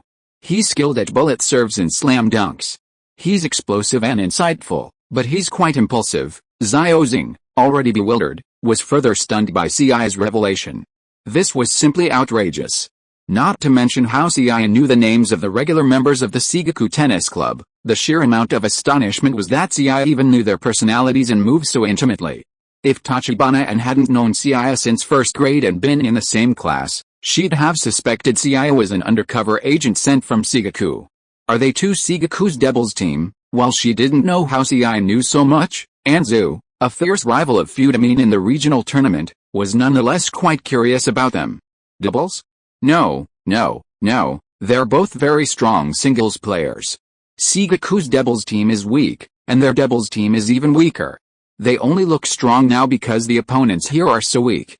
If, as you say, there are any stronger doubles players on this street tennis court, they'll be taught a lesson quickly. Almost as soon as Seiya finished speaking, a team named Izumi and Fuka took the court as challengers. Although Seiya considered Izumi and Fuka's abilities mediocre, as doubles players with a tacit understanding, they quickly discovered the problems between Ryoma and Momotaro. Ryoma and Momotaro were quickly outmatched, even being mocked to their faces. They're both incredibly strong, but their doubles performance is such a mess. Seiya, could you have been mistaken? Are they really the regulars for Shigaku? If this is all the top seed in the regional tournament can offer, it's truly disappointing. Though they were quite unwilling to accept the loss, they still had to accept it. Ryoma and Momotaro were about to leave, but as they were leaving the court, the words of a girl in the crowd stopped them both in their tracks. Seiya turned his head helplessly to his side, while the girl who had been the culprit stared at him, sticking out her tongue adorably. You finally meet the regulars from Shigaku here, don't you want to give them a try? Maybe even gather some information about them, or test their strength? Ever since learning that Ryoma and Momotaro were regulars from Shigaku, An had taken an interest in them. Unfortunately, the rules of street tennis were determined by a single set. Furthermore, Izumi and Fuka's strengths made it difficult for the Shigaku players to perform well, which was why An had deliberately provoked them. I don't know who you are, but please take back what you just said, Momotaro Takashi. You're so bold. In that case, how about a fight, Echizen Ryoma? Ling.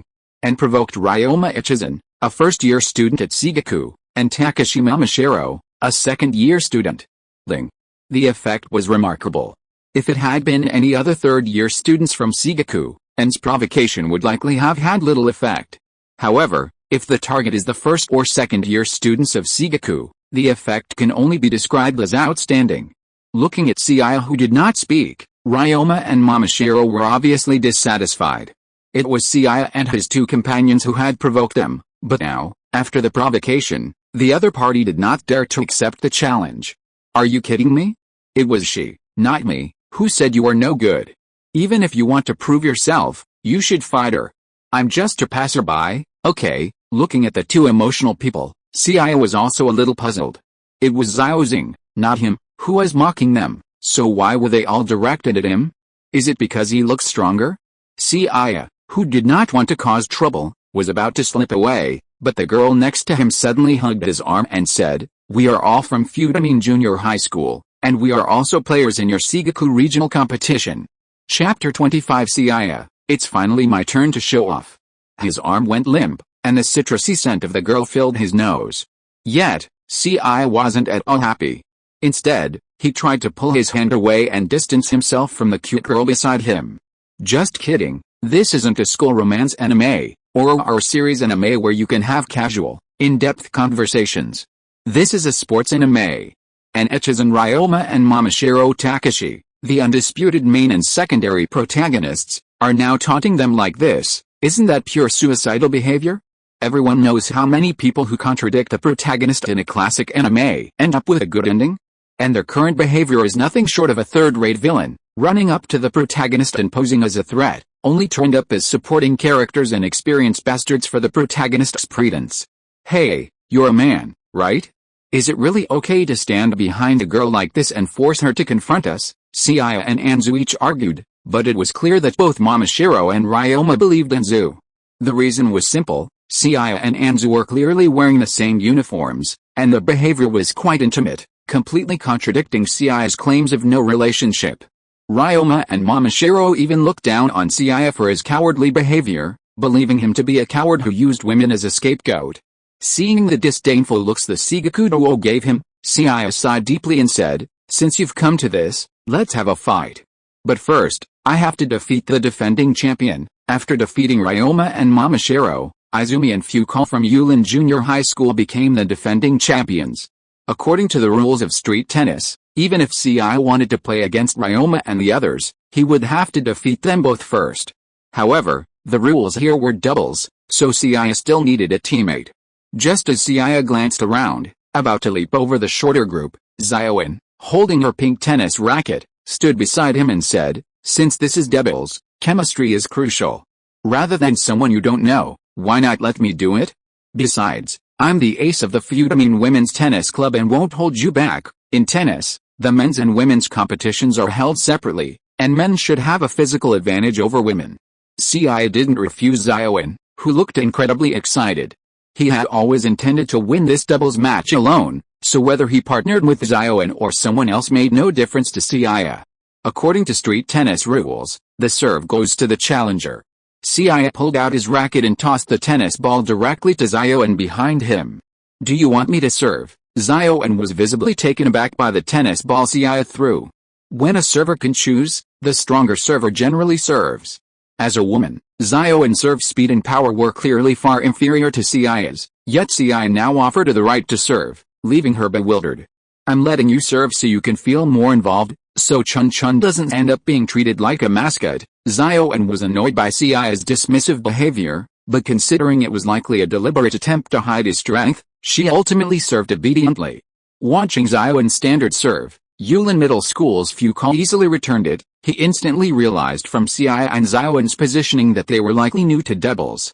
Since both Seiya and Xiaowen were positioned quite far to the left side of the court, if he lobbed the ball to the back right of the opponent's court, they wouldn't have time to save it. "Xiaozing, practice doubles with your boyfriend sometime. He was so boastful before, I thought he was such a pro." Watching his teammate hide a perfect lob, Izumi, equally excited, exclaimed, "Score! Another pair of doubles rookies, it's so easy. What do they think of doubles? Do they think we're just passers-by who can be defeated so easily?" The tennis ball arced high into the air behind Seiya and his team's court. Ryoma and Momashiro, watching from a distance, shook their heads as they watched the ball fall. At that distance, even they wouldn't have had time to save it, and Seiya wouldn't have been able to do that either. No, when did that guy appear there? As the ball was about to hit the ground, Seiya suddenly appeared at the opposite corner of the court, his racket swinging with such speed that a yellow trail of light suddenly fell onto his opponent's court. 15-0, you're right, that shot did score, but it was us who scored, not you. As Seiya finished speaking, everyone in the room finally recovered from their shock. Ryoma and Momashiro, who were watching from the sidelines, were particularly shocked.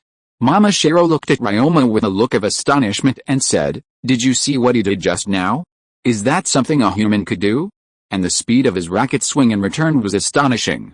"Even I would have had a hard time reacting to that shot." Ryoma didn't respond to Momashiro's words, but instead looked at Seiya seriously. With his excellent dynamic vision, he had clearly seen Seiya's movements. The way Seiya moved just now gave him the feeling of something else entirely, not tennis. 30-0, after another unremarkable serve from Anzu, and after Izumi and Fucall had returned the ball, Seiya unleashed another high-speed return to secure the point. Just like what happened just now, Izumi and Fucall had clearly hit the ball as far as possible from Seiya, but Seiya still caught up with the ball in an instant. And with a speed that they could not catch, he hit the ball directly back. It was not that they did not want to receive the ball hit back by Seiya, but the speed was so fast that they could not see it at all. They just saw Seiya swing the racket, but the ball had already landed on their side. How could they receive such a ball? At this moment, they also understood why Seiya asked Xiaozing to serve and said such words. Because if it was Seiya who served, they would not even be able to touch the ball. And in the so-called doubles, Xiaozing would not even have the chance to touch the ball. At least now, she can still satisfy her desire to serve. End of this chapter. Thank you so much for reading until the end. Don't forget to give it a like. Looking for more exclusive content and immediate access? Subscribe to our Patreon. Remember, every like, subscription or donation encourages us to continue. Thank you all. See you in the next video.